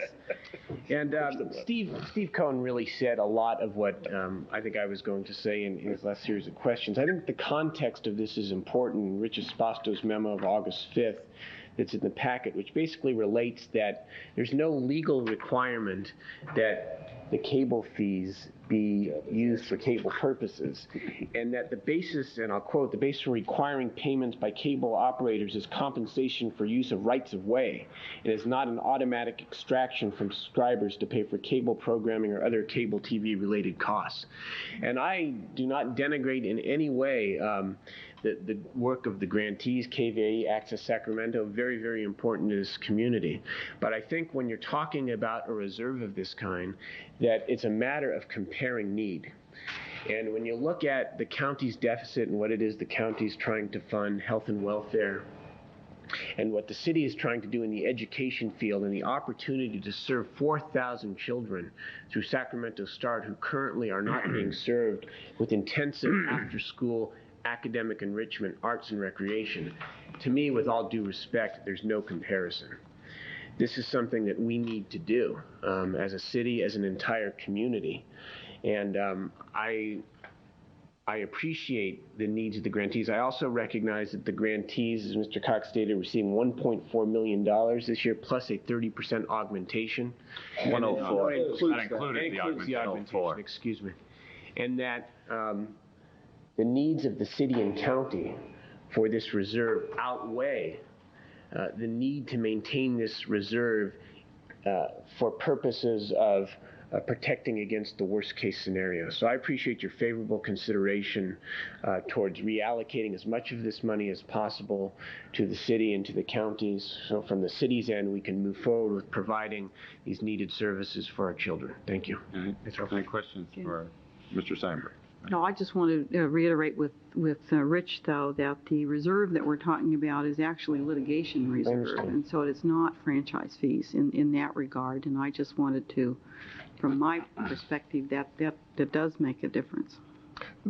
Again, as background, the source of these funds are the result of favorable litigation settlements wherein the settlement with Sacramento Cable in 1988 followed with a series of lawsuits by the commission against the insurance carriers of the city, the county, and the cable commission, we settled many of those lawsuits. There's one left, as you are aware. It was the respective jurisdictions, the cities and county, that paid the premiums that generated those insurance policies. But under your agreement with the entities, the settlement came to you, and the commission then got to decide what to do with it. And I do think that it was accurate to say that the commission did establish a reserve, and they did that for many of the reasons that Rich laid out, which was looking at some of the worst case scenarios, looking at what might happen with the very thing in mind that Mr. Van Souter was talking about, which was to provide a way for the entities that are involved in programming on the channels to have a way to find more stable funding if the worst case happened. So I do really believe that there is a case made that the entities are within their rights to request the money, either all of it or, as the city has prudently done, requesting a portion of it and keeping the rest in the reserve to be released at a later time. All right, thank you. Thank you. Reverend Carroll. Oh, I'm sorry. Mr. Waters. Thank you, Chairman. We've been discussing different options. If the commission decides to fund this program that you're asking, could you take, because of the unknown, and we're talking 3 out of 4 chances, could you take $250,000 and get your program started at this point and $250,000 the next month or the month after? As long as the intent were clear from today on that we needed the additional $250,000 as soon as the controversy was cleared, I wouldn't have a problem with that. I mean, I'd love to have it all up front so that there's no question, but certainly could live with that as long as that intent is clear from the beginning. So $250,000 would allow you to start your program? It would get us started, allow us to hire the necessary staff and to begin operation, but it's going to take $500,000 combined with school district funds, private sector funds, in order to operate Sacramento Start for its first year. Because in Rich's staff report, I think, or is it Access Sacramento, I guess it says the legislation is not expected to be sent to the president until after January 1st, 1996. That's Bill White's letter. Is that a correct statement? I believe that would be long. I look more to November. Okay. So we'd have a little bit more. Well, what did the president tell you last night? Is he going to sign this or not? I cannot divulge that. Well, the original, if I may just for a moment, Mr. Chairman, the original discussion, I think Rich's earlier projection was that the president would have the legislation on his desk by around October 1st. We were thinking of an installment here in September and an installment in October. It's going to stretch out till January. That causes me a little bit more concern. Yeah, I didn't realize that projection had changed. That caused me a little concern about waiting that long for the additional allocation. I think Mr. Esposito said that was not correct. He didn't see it as that long a time period. Correct? It's a very difficult one. Some of the earlier assumptions were that the conference committee would have been appointed before the recess. As of now, it still has not been appointed. So it's very difficult to project. It has to go through conference, back to each house, then to the president, and there's some veto time. I don't see it being any sooner than November. I think that's fair. It could be as long as January. That's fair as well. A tough one to call. Mr. Cox. Mr. Chairman, I have some questions for council that I would like some clarification on. I understand the request that the city has made. I understand that the county also would like to have their share of the surplus. I've heard Mr. Steinberg's presentation. I wonder and would ask for your clarification whether or not this board has the ability to bind the city council on any monies that are transferred other than our blessings. I just want to be sure that that's clear. No. So when Mr. Steinberg talks about getting $250 now and $250 later, if and when we vote today, it will be my intention to vote one way or the other, that the monies will go to the respective agencies, and then the agency of choice will make their decision. And if Mr. Steinberg has X number of people that he commands and will direct that fund that he's got a deal. Get it. I'm not going to comment on that. If he does not have that kind of situation, that's just one of those things. But from the standpoint of this commission, other than saying we think that's probably a pretty good idea, but that really isn't our prerogative. I just want to be sure that I'm clear in my thought process. That's correct. The only decision before the commission today is whether we do it or not. Whether you want to distribute money back to the parental organization. I want to just be sure Mr. Steinberg understands that. Well, he has to count his own noses. That's right. Yeah. Okay. All right. Ms. Collins. I just wanted to comment that I think that these are one-time monies, that if we return them to the jurisdiction, the jurisdictions all know that it's one-time monies, and that and unfortunately the cable wars in terms of legislation will go on forever. So, what we're talking about is in terms of a time frame for Councilman Steinberg is really just this round. And what might come forward, because obviously there is value to the cable channels that all of the entities in this jurisdiction have. There is the cable industry itself is in a state of different feelings about this competition, deregulation. No one knows what's going to happen in the future, and we will fight this battle over and over and over again at the federal level. So this is just merely 1 year's battle and one-time monies. So different jurisdictions. They would also be the monies I would assume that the board that the Cable Commission itself could call upon in terms of any future litigation, which we do not know, but at this point we are involved in one litigation that's in the budget. But it is they're really the only reserve of any type of magnitude that this commission can draw upon too. So. Mr. Chairman, if I may finish. I do think that it is a fair request that Gordon has made that this board needs to address to be absolutely certain to KBIE as well as the other grantees about what our intention is as it relates to the funds that are received by the Cable Commission in terms of the fees that we receive. I think that's a very fair request. We ought to either reaffirm our commitment to the grantees and/or we ought to state it if there's a different policy. I think Ms. Collins identified that this is a surplus and that's precisely what it is. But by the same token, these folks have a right to have an understanding with this Cable Commission as it relates to the funds that are received. And to that extent, I would encourage you to either do that by putting it on the board agenda and or establishing a subcommittee so that we might reaffirm or change our operating procedure. But by the same token, recognizing that the advice of the supply of advice always exceeds the demand, I would encourage the grantees to begin to prepare themselves for the day that there may not be as much money in this Cable Commission.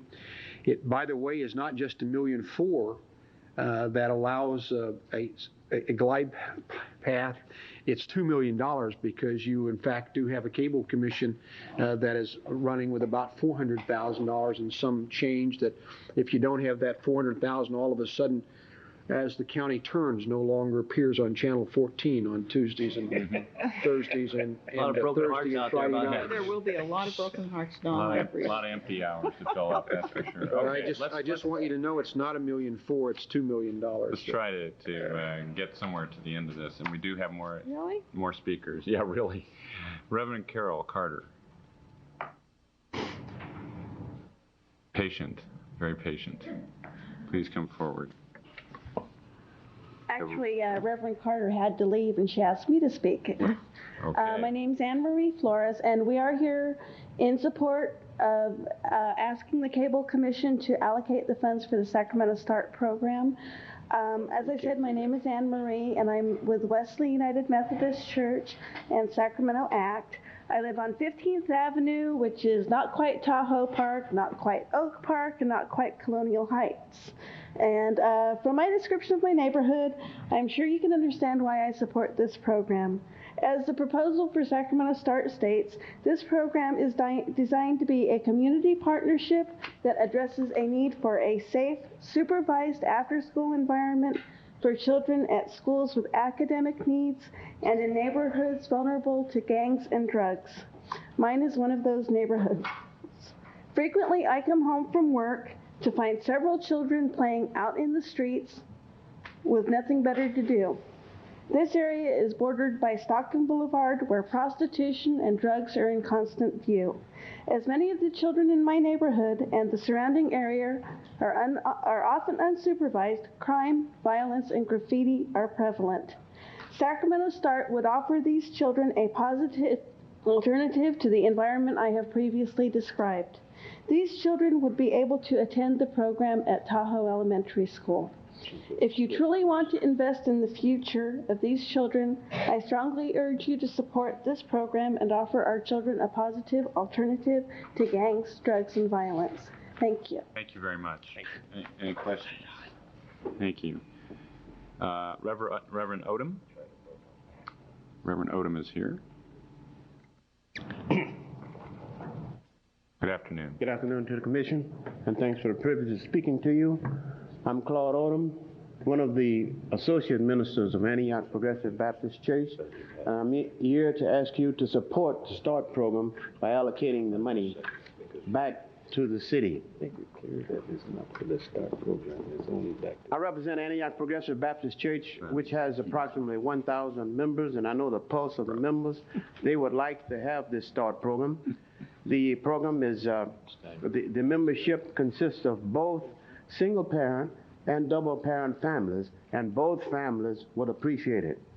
I also represent Sacramento Act. Sacramento Act means the area, all churches together, and it consists of about 20 churches, all kinds of churches, and all kinds of ethnic groups. Per hour we're getting paid.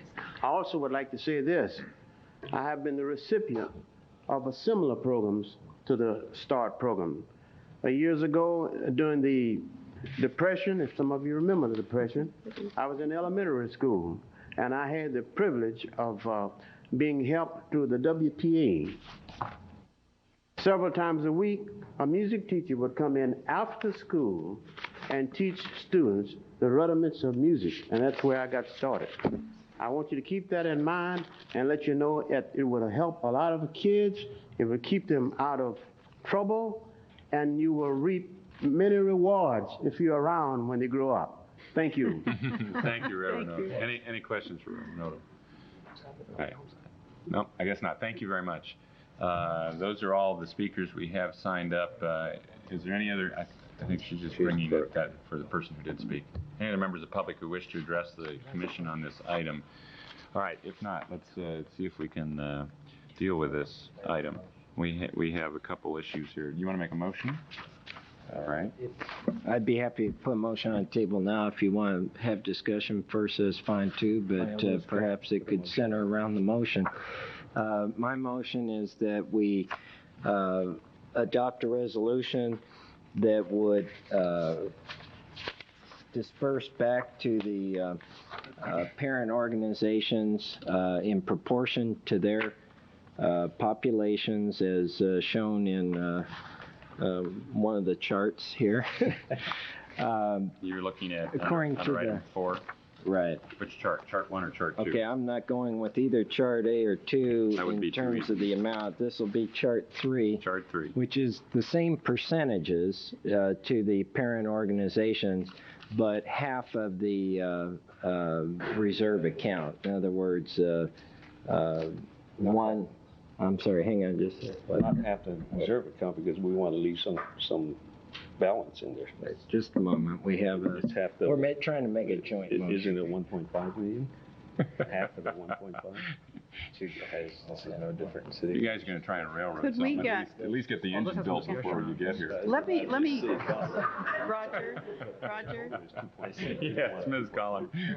I think that the Let him threshold. finish his motion, Mr. Chairman. Okay. All we right. got a Well, I was motion going to give you now? time to Finish caucus. my All right, finish Mr. my Cohn. motion. All right. The amount would be 1 million, whatever is half of 2.13 million, 1,065,000, I believe that is. Substitute motion, Mr. Chairman. Made by Ms. Well, we don't Collins. have a second for that motion. I'll second it so that Mr. Cox can do it. Substitute motion, Ms. Collins. All right, wait. No, I don't want to make a substitute motion. I understand what he's trying to do, and I'll clarify. What he's trying to do is say, with this initial motion, that That'll help him he if you would wants to clarify. hold the reserve he still wants to keep half of the fund in the reserve total for all entities.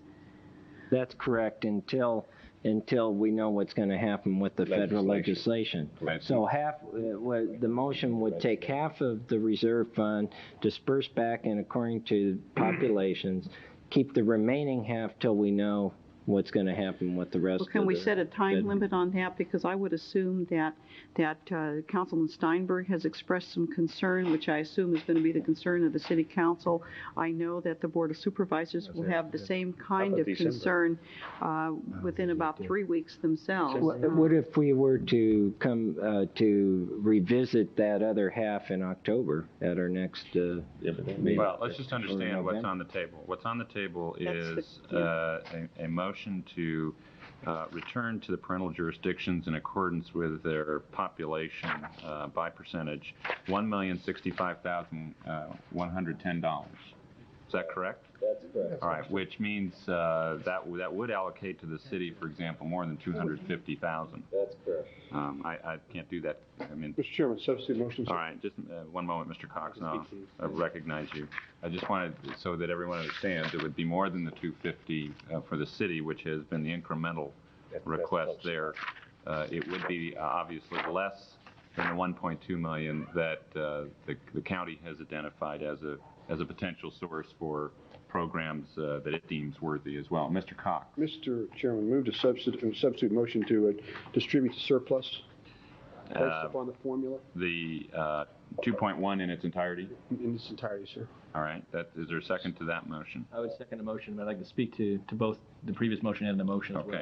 Okay. Let me have you do that. I just want to make one quick comment here. There is no umbilical cord, as I understand it, among the amounts returned. In other words, we could return amounts in different percentages, or if you looked at the percentages for each jurisdiction as being their 100%, we could give one 90% of its 100%, another could take 50% of its 100%, just so people understand that this does not have to go by rote.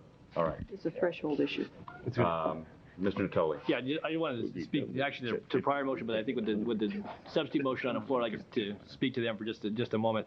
And I think that what we've heard here today, certainly from the standpoint of the providers for community programming and grantees, that obviously the money that's come through this particular segment of funding has been very critical to the service they provide this community for, as we heard today, more than 10 years now.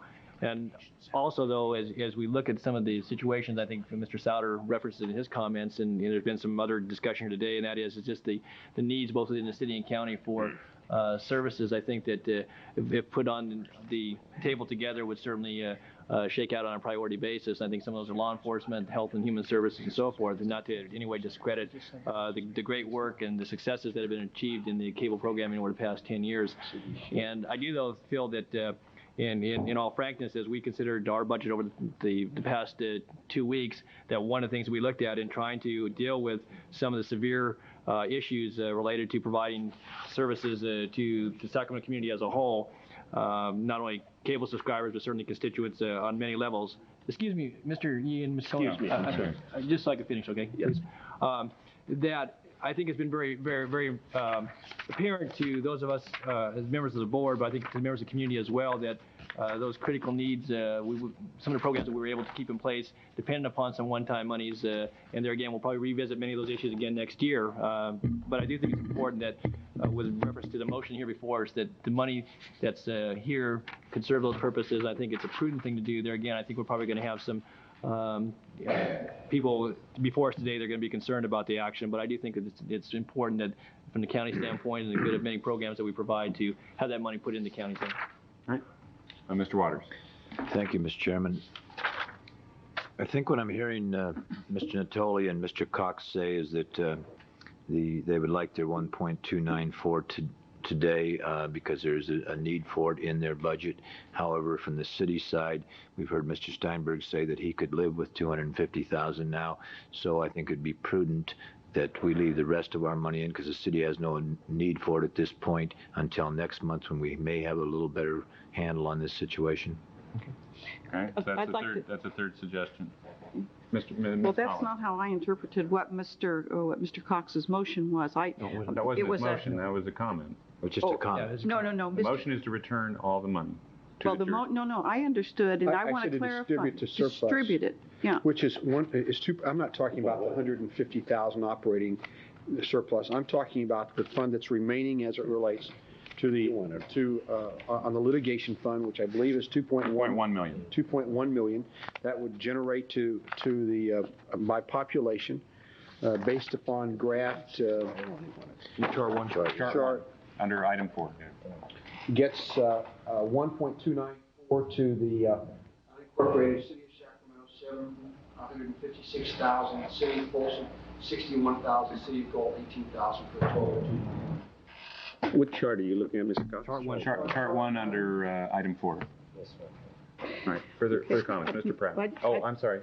What I didn't understand was the threshold issue. If I had been putting in a substitute, the threshold issue would have been for me to, the policy issue is to distribute to the parent jurisdictions. That's the threshold issue. Then I would leave it up to the parent jurisdictions to indicate the amount that they would need, rather than just immediately distributing. And the only caution I have, Supervisor Cox, is I don't know I've not had a chance to individually talk with Rich. I do not know what the needs of even of the Cable Commission is going to be vis-a-vis finishing up litigation, but. So I don't know whether we had as a commission, any plans of trying to draw down on any of that. I do not know either a date upon which we should really hold some of this surplus. And those are things that are guiding me right now. The threshold issue is, to me, the important one is, yes, I think that if a jurisdiction requests their money back, I am at the point where we should let them have it back. I don't think we should take it all, whether you want it now or not. I presume if you vote to distribute the surplus, you've crossed the threshold. But that's what I'm saying. You're saying right now, just give it all back. You're saying make it available. Your suggestion, make it available. That's all I wanted to clarify. Make it available. One at a time. I guess the city of Sacramento can say, we only want 250,000. I didn't hear that, by the way. From them. Okay. Mr. Pratt's been waiting. I just wanted to say, from an accounting standpoint, if someone is deciding to take a less amount, that we would have to divide up the pot. Rich would have to divide up the pot now and maintain separate balances for everybody. That's obviously true. You couldn't start spending Sacramento's money. That's really a matter of accounting. Yeah. That can be done. Right. All right. We have a motion on the floor. What is it? Motion on the floor is to distribute the surplus of approximately $2.1 million in accordance with the percentages set and the amounts designated in Chart 1 under Item 4. That's correct. Did you want to offer something different? Who seconded that? No, this is a substitute motion Mr. in and Natoli. of itself, but I'm only I'm sorry? my only concern is just the fact that it's immediately saying it's gone, all of it. Okay. And that takes away from the parent jurisdictions the option to leave it in or not leave it in. So, Mr. Chair. Mr. Yeats. Mr. Chair, is it in order to make another substitute motion? The chair will allow a substitute for the substitute. I'd like to make a substitute motion to distribute the amount shown in Chart 2, which is 1.41. That's 1,410,000. So that, and the remainder be held in balance. In all fairness to the grantees out there who are concerned that there should be a little bit more than just a $150,000 contingency. Okay. Is there a second for that substitute? I'll second that. Mr. Pratt, second. Mr. Chairman, I'd like to make a substitute motion. Could I comment on the motion before you accept the substitute motion? Can I comment on the previous motion? Yes, you can. One suggestion I might have there, again, it certainly narrows the amount down, but with the motion that was the second motion prior to this one that's currently being considered, would be that to distribute the, what I consider maybe have $130,000 or $150,000, which would give $300,000 total, with the $150,000 in the one reserve, and then say $150,000 from this, that would allow that amount of money, and then distribute the remaining, which would be close to $2 million.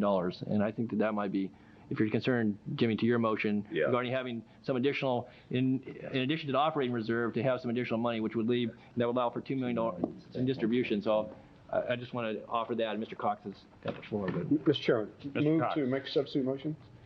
Well, I'll allow one more. The fourth iteration. Fourth iteration. Move to distribute $2 million based upon population, giving the entity the right to keep their money in the Cable Commission Fund, based upon the vote of the members of the parent jurisdiction. I would have no objection to having Galt or Folsom or the city of Sacramento decide to leave all of their money, none of their money, or half of their money in the fund. All right. That's the intent of my motion. Is there a second? I would second it. Mr. Natale, for clarification, that would allow a remaining $130,000 still there that would remain under the control of the cable, and would give a overall Plus the 150. Plus the 150 is in the operating reserve, right? All right. And that's back to chart one, but leaving 130 in? Yes, that's right. Correct. The motion on the table now is to distribute $2 million to the parental agencies from the so-called surplus or reserves, with the discretion of the parental jurisdictions to either accept that or retain that money with the Cable Commission. All right. Any further discussion on that motion? Okay. I just want to move a substitute motion, Mr. Chairman. No, too late. Last one. Oh, I'm sorry. Just a joke. See that? You I think the chairman show a little leniency once, and then you. I'll give you a call for the question, Mr. Cox. You're going to bring the motion here. I do want to say a couple of things. First of all, I don't think that whatever we do today ought to be seen as a commentary on what we believe is the value of the contributions of the grantees. I personally, and I'm sure I speak for the Commission, think that what the grantees have done, both in terms of their professional staff as well as the enormous volunteer effort that I know goes into the grantee efforts, is in any way diminished by this action. In our view, we value those contributions enormously, and I know that the Commission will remain dedicated to doing whatever it can to work with the grantees to maintain their viability. The point is obviously well taken about what the landscape is going to be for the future, and there's obviously equally obviously some uncertainty about that. But I don't hope there will be any uncertainty among the grantees about the willingness of the Commission and the staff to work with the grantees to help define that, and hopefully to look forward to the long life of the grantees. Secondly, I think that it is clear from the deliberations of the Board of Supervisors over the last 2 weeks that we are going to need the money that's available from this source to keep critical programs in place. And while it's not desirable in many respects to do that, quite frankly, because it's really one-time money, it really comes from a different source. We are at the point, and I think Mr. Natale said it well, where there really is no other choice remaining to us. And thirdly, I would say from my standpoint, I think there are many values, and perhaps they haven't been given fair articulation this afternoon. They're delivered by the grantees' services. We saluted SECC earlier today, and the educational offerings that they have are highly valuable, it seems to me. in many of the same ways that the programs that the city would like to start or the county would like to maintain are as well. But you do have to make choices, unfortunately. You do have to pick priorities, and from my standpoint, the county's programs that we need to find a way to maintain on life support, for all intents and purposes of public health nurses and probation officers, simply have to take precedence under these circumstances. Any other comments anyone would like to make? If not, let's have a roll call vote. This is on the last substitute motion? Last substitute, which is Number 4. Number 4. 2 million. And if we pass it, we won't have to vote on any of the others, is that correct? That is correct. That's right. Call the roll, please. Cox? Aye. Collins? Yes. Natoli? Aye. Cone? No. Yee?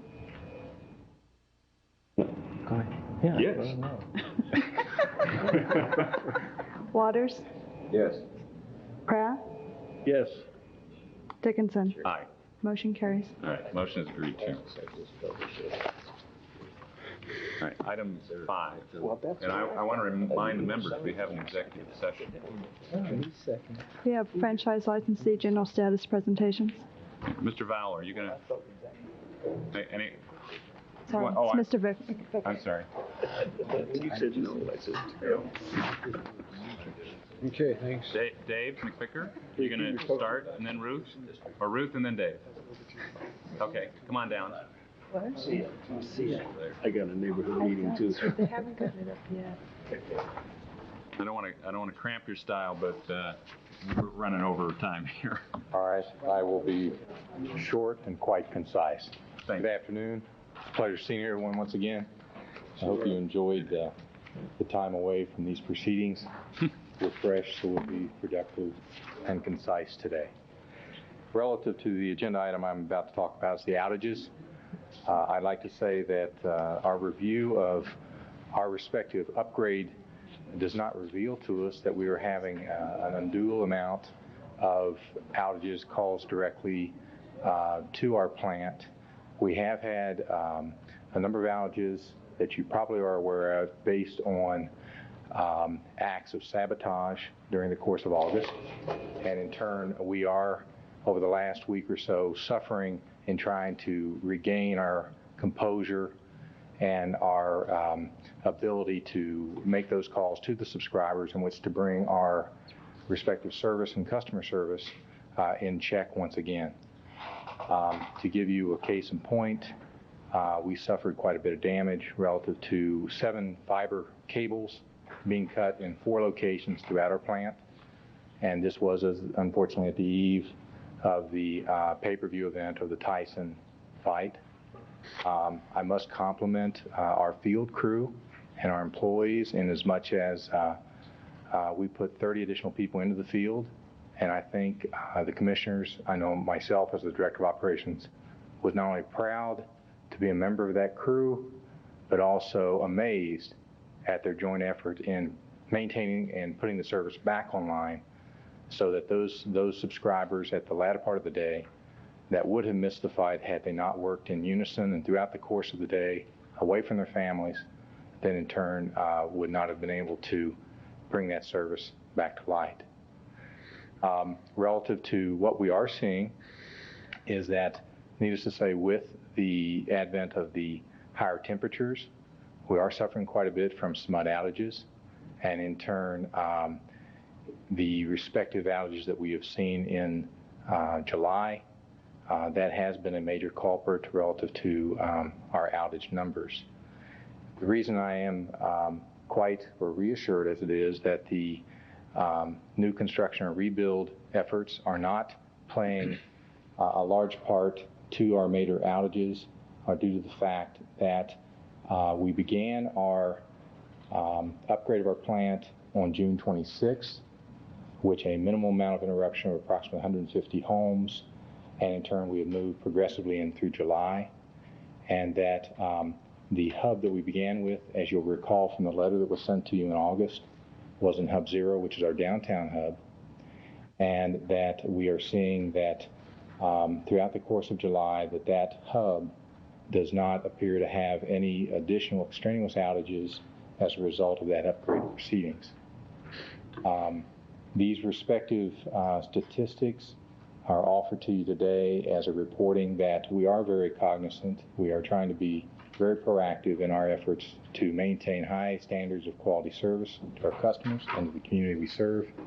And with that, we take a very proactive stance with Rich's help as to how we are trying to maintain that high quality service. Thank you. Any questions for Mr. McVicker? Thank you. Thank you. Thank you very much. Ruth?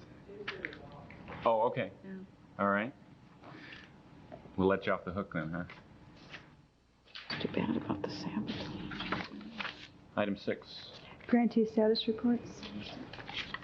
Okay. Ron, do you want to add anything? Ron Cooper, Executive Director of Access Sacramento, and it's been since June since we were able to update the Commission on activities, and I'll be very brief. The production during the summer has been very, very prolific with the Oak Park Summer Concert Series, events at the State Fair, and on and on and on, including, and very importantly, the beginnings of a program that we identified in our budget for the coming year, and that is a program highlighting community policing and working with the Sacramento City Police Department. We've now completed the pilot of that program, and the police department is evaluating how involved further, how often the programming should go, but that's going very positively. Also, our involvement with Thursday night markets has also been very, very helpful, both for exposure to our organization and what we're doing, and also in recording the events and helping to publicize the Thursday night market. And I'm also pleased to announce that beginning this month, the Sacramento Metropolitan Chamber of Commerce is using our 6-year-old interactive bulletin board system as a way of ascertaining from its membership in a discrete way that I am prohibited to discuss today, but using that as a convenient way for Chamber of Commerce members to provide feedback to the Chamber about how they're doing, what their mission is, what services they enjoy, and so forth. And I wanted to share with the Commission that indeed we've been working with Rich and with the Ed Consortium and have been successful, which we announced about a year ago that a conference is coming to Sacramento, bringing about $50,000, I would estimate, in coffers into the hotel and restaurants of our community. The conference is the Alliance for Community Media Far West Region Conference, California, Nevada, and Hawaii. We expect excellent attendance of 300 to 350 folks such as yourself, board members, commission members, access staff, and volunteers, with very heavy emphasis in public access, but also educational access and government access issues, and for the first time ever, a producers-only grassroots volunteer track as well. So it's the most ambitious regional project that Far West Region has undertaken. But I would encourage and invite commission members to see this, certainly as an invitation to you if you have the time to attend. You'll see many workshops there, I think, that are discussing some of the issues that we were talking about today. We'll bring in experts to help all of us to understand what the jungle is and where the animals are. And we very much appreciate your ongoing support, as that's noted on the front page, as a co-sponsor of the event and obviously a contributor to it. And let me also then say with some enthusiasm that we have a new service that Access Sacramento has just brought up within the last week or two, and I've invited our development director, Wes Doak, to brief you on the Sacramento homepage. Okay, Wes. Thank you, Ron. Thank you. For each of you. Thanks, Wes. Interesting information. Mr. Chair, members of the Commission, staff, council, and members of the public, good afternoon. For the record, my name is Wes Doak, and as Ron indicated, for the last couple of years, I've been working with the staff and board at Access Sacramento, both as a staff member and also as a volunteer. I do a number of things there as a volunteer as well. But germane to point number 6 today, I'd like to point out a couple of things in the way of an introduction. For over 30 years, I've been directly involved in building some fairly large public-oriented online information systems here in Oregon and elsewhere around the nation. Access Sacramento, likewise, as Ron just mentioned, has for 6 years had an interactive television program called High TV. And if you've been reading any of the journals about new technology, certainly interactive television is the rage of Hollywood, Sillywood, and everybody else who's looking at new technologies. In a world of wannabes and newbies and maybes, Access Sacramento, on your behalf as cable commissioners as well as our community, has proven itself to be a very able and acknowledged leader in these new technologies. We prepared for each of you today a little one-pager, and the first page is really the only critical part. The rest of it is some printouts, and of course when you're trying to print out on a black and white printer a fairly good-looking color page on the internet, it doesn't always come out as nicely as one might ask. But the first page is 100% cable related. The Access Sacramento homepage is in fact our television guide, our radio guide, a list of our classes, how to register for classes, how to become a member, how to participate in Access Sacramento. The second page, the second URL, the thing that says Sacramento homepage, second major paragraph there, is a community-wide homepage covering every aspect of Sacramento County. I won't go into all the details that I've listed there, but we are cooperating with untold, at least dozens and probably soon hundreds of other community organizations, not only in Sacramento County, but throughout the Valley region, to bring to individual people, kids, workers of all ages and in all industries, anyone with a computer at home, people who go to the library, elsewhere, a complete resume of the wealth of this community with just a simple tap of the mouse.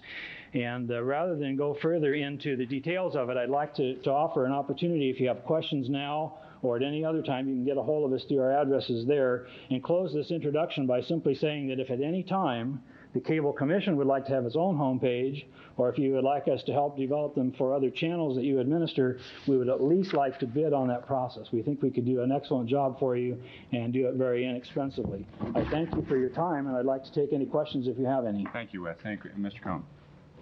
Is the homepage that you have copied here, will it have a feature so that if you want to know more about a particular area, I forget, there's a technical word for it where you can leap over. Link, thank you.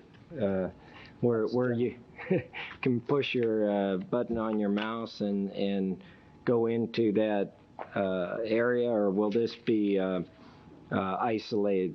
No, it's a full linked homepage. For example, if you hit on libraries, you would first go to the Sacramento Library, which is our local library. If you click on that, well, actually you have some other choices. You go to Sac State Library, you can go to the State Library, you can go to the Library of Congress, but if you went locally, you'd go to the Sacramento Public Library. On their homepages, they even link to some other nearby libraries. They also tell you about the branches, hours, other kinds of things. So it's a fully linked net site, and it is updated almost every single day with new sites, new links, new information about our community. Right. And as I say, we're working with many, many other people. I got 76 email messages this morning after some little blurbs in the Bee yesterday. Most of them were people saying, what a wonderful place, I intend to use this lots. Other people were saying, hey, you didn't list our URL, which is an address on the internet, and would you please link ours as well? So it's becoming a very popular site. Okay, I'm doing a cross-check on what I'm being told over at City Hall. Is the city's homepage in there yet? The city's homepage is not yet up. As you may know, their server is not ready to be announced formally, but under government, on that first page, or on the page you're looking at now probably, right now, the only two hits you'd have are state government and federal government, but as soon as the city comes up, as soon as the county comes up, they're actively working on those. Those will come up as links, and when someone goes to government, they'll say City of Sacramento or other cities in this county, or county government, or you name it. Great. And of course, they're all linked too. If you went to the Arts Commission, maybe because you went to Arts, it might link you back to the city, or if you went to the city, it might mention Arts and you go to Arts, but it's completely linked, yes. Thank you very much. Technical question, Mr. Cox. Thank you, sir. I just have one technical question. I'm on America Online, and I pay for all that. But if I had one of those other little devices called Link Up or Network or something like that, does that allow me to get to the internet without cost? As a matter of fact, a very brief answer, Mr. Cox, members of the commission, is that if you have enough memory in your computer with America Online or any of the other commercial front-end services like Prodigy, CompuServe, you name it, you can also get a browser which works in link, in this case with America Online, and with America Online's browser you could go directly to the World Wide Web or to other internet sites. Some people have discovered that that's a rather expensive way to do it and have chosen other paths, but that's a story for another day. But with America Online and the browser, current edition, you can browse the World Wide Web, and that's true for most other commercial front-end services. When you get that browser, we want to see it. I've got a browser. A little browser. I have a browser. And we would be happy at your convenience to come and do a demonstration. Doesn't have to be at the Cable Commission meeting. Anytime that would serve your purposes. Probably could do that individually in your office if you'd like. We'd like to see him get caught in the web. only difficulty with being a novice when you're using a fee for service is it takes a lot longer, and there are very expensive lessons. Mm-hmm. Which is just the price of technology. I mean, that's what reality. I'll talk to Rich. Rich is the guy who really understands. That's a great idea. It is true that if you're on a per minute or a regulated service, you can run up a big bill, and that's why a lot of people go for a flat fee service where you aren't into that. Thank you. But we'll be happy to answer questions on that too. Any other questions for us? Thank you. Thank you. Thank you for your time. We appreciate it. Good, exciting stuff. Jan.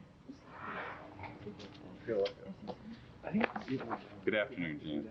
Good afternoon. Jan Tillman, Executive Director for KBIE Channel 6 and 7. At the June meeting, Chairman Dickinson asked that I report back to this body regarding the local production plans for KBIE in this upcoming year, and I'm delighted to do so. Next week, look for daily reports directly from the newsroom of the Sacramento Bee. 5:30, 6, and 7 p.m. We'll report on business, local culture, and tomorrow's headlines.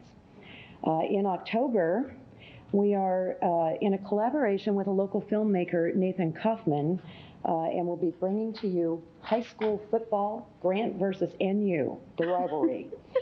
This is a hoop dream style documentary. Nathan Kaufman followed the teams last year during their 1994 season, and I'm sure that most of you know that they've had a long-standing rivalry. Most of the time those two come up against each other, follows them all the way through their scholarship hopes, and sees some of those hopes come true. So it should be a very good show. Ironically, also coming in October, Prelude 95, the Sacramento Symphony. Live in our studios will be the entire Sacramento Symphony doing their rehearsal for the upcoming season. This is the third time in the last few years that we've been able to produce a program with the symphony promoting their upcoming season. They've been very successful in the past, and we expect this to be a particularly good one. The musicians and conductor will roll up their shirt sleeves and we'll capture them in rehearsal. So that is on October 4th at 8 p.m. on Channel 6.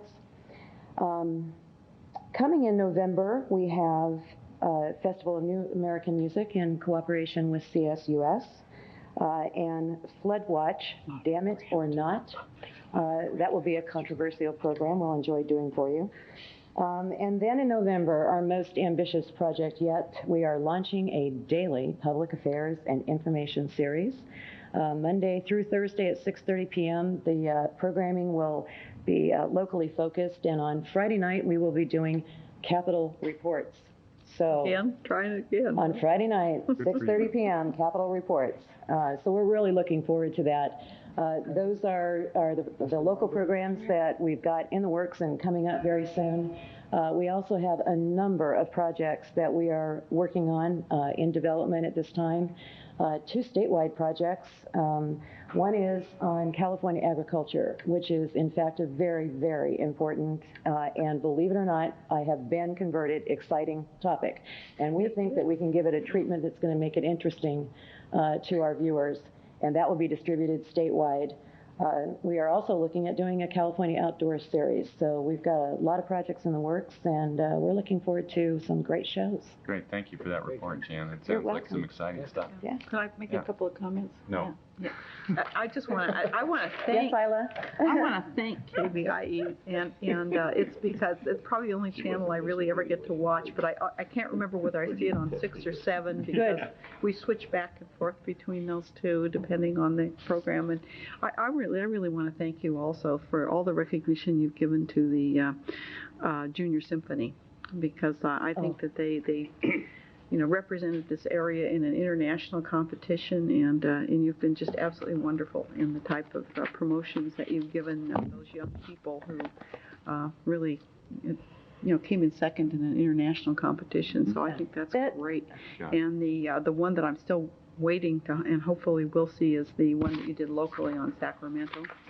That I've heard a lot of comment on. Sacramento Remembers. I'm sorry, which one? It's the Sacramento Memories or Remembers. Oh, the good old days. Good old days. Yes, Okay, I've heard a lot of comment on that. I have not had an opportunity to see it yet, but I just want to say that on these locally produced shows, I am glad to hear that, of your plans, because there is a lot of interest out there. So. We have a renewed commitment to local production, and it's a very exciting time. And any of you that have tuned in, I'm sure, have seen a whole new look on KVIE, new logo, new colors. Certainly a tremendous emphasis on engaging our service with the community, and particularly in doing things like recognizing folks like the Youth Symphony. We're very committed to doing that. Just like all of you have to face every day, it's for us a question of having the resources to be able to do that. Right. That's great. Thank you. Thank you. Look forward to that. All right. Item 7. Do we have any members of the public who wish to address the board, the commission rather, on items not on the agenda? We don't. Item 8. Do you want to read item 8, and then we need to recess into executive session? We have closed exec session, conference with legal counsel, existing litigation, County of Sacramento et al. Versus Protective Insurance Company, Sacramento Cable Television versus Metropolitan Cable Commission, Government Code 54954.5. Okay. Commission will recess into the anteroom off the chambers, and we will reconvene if there's any final action to report. What a fancy word for the little tiny print.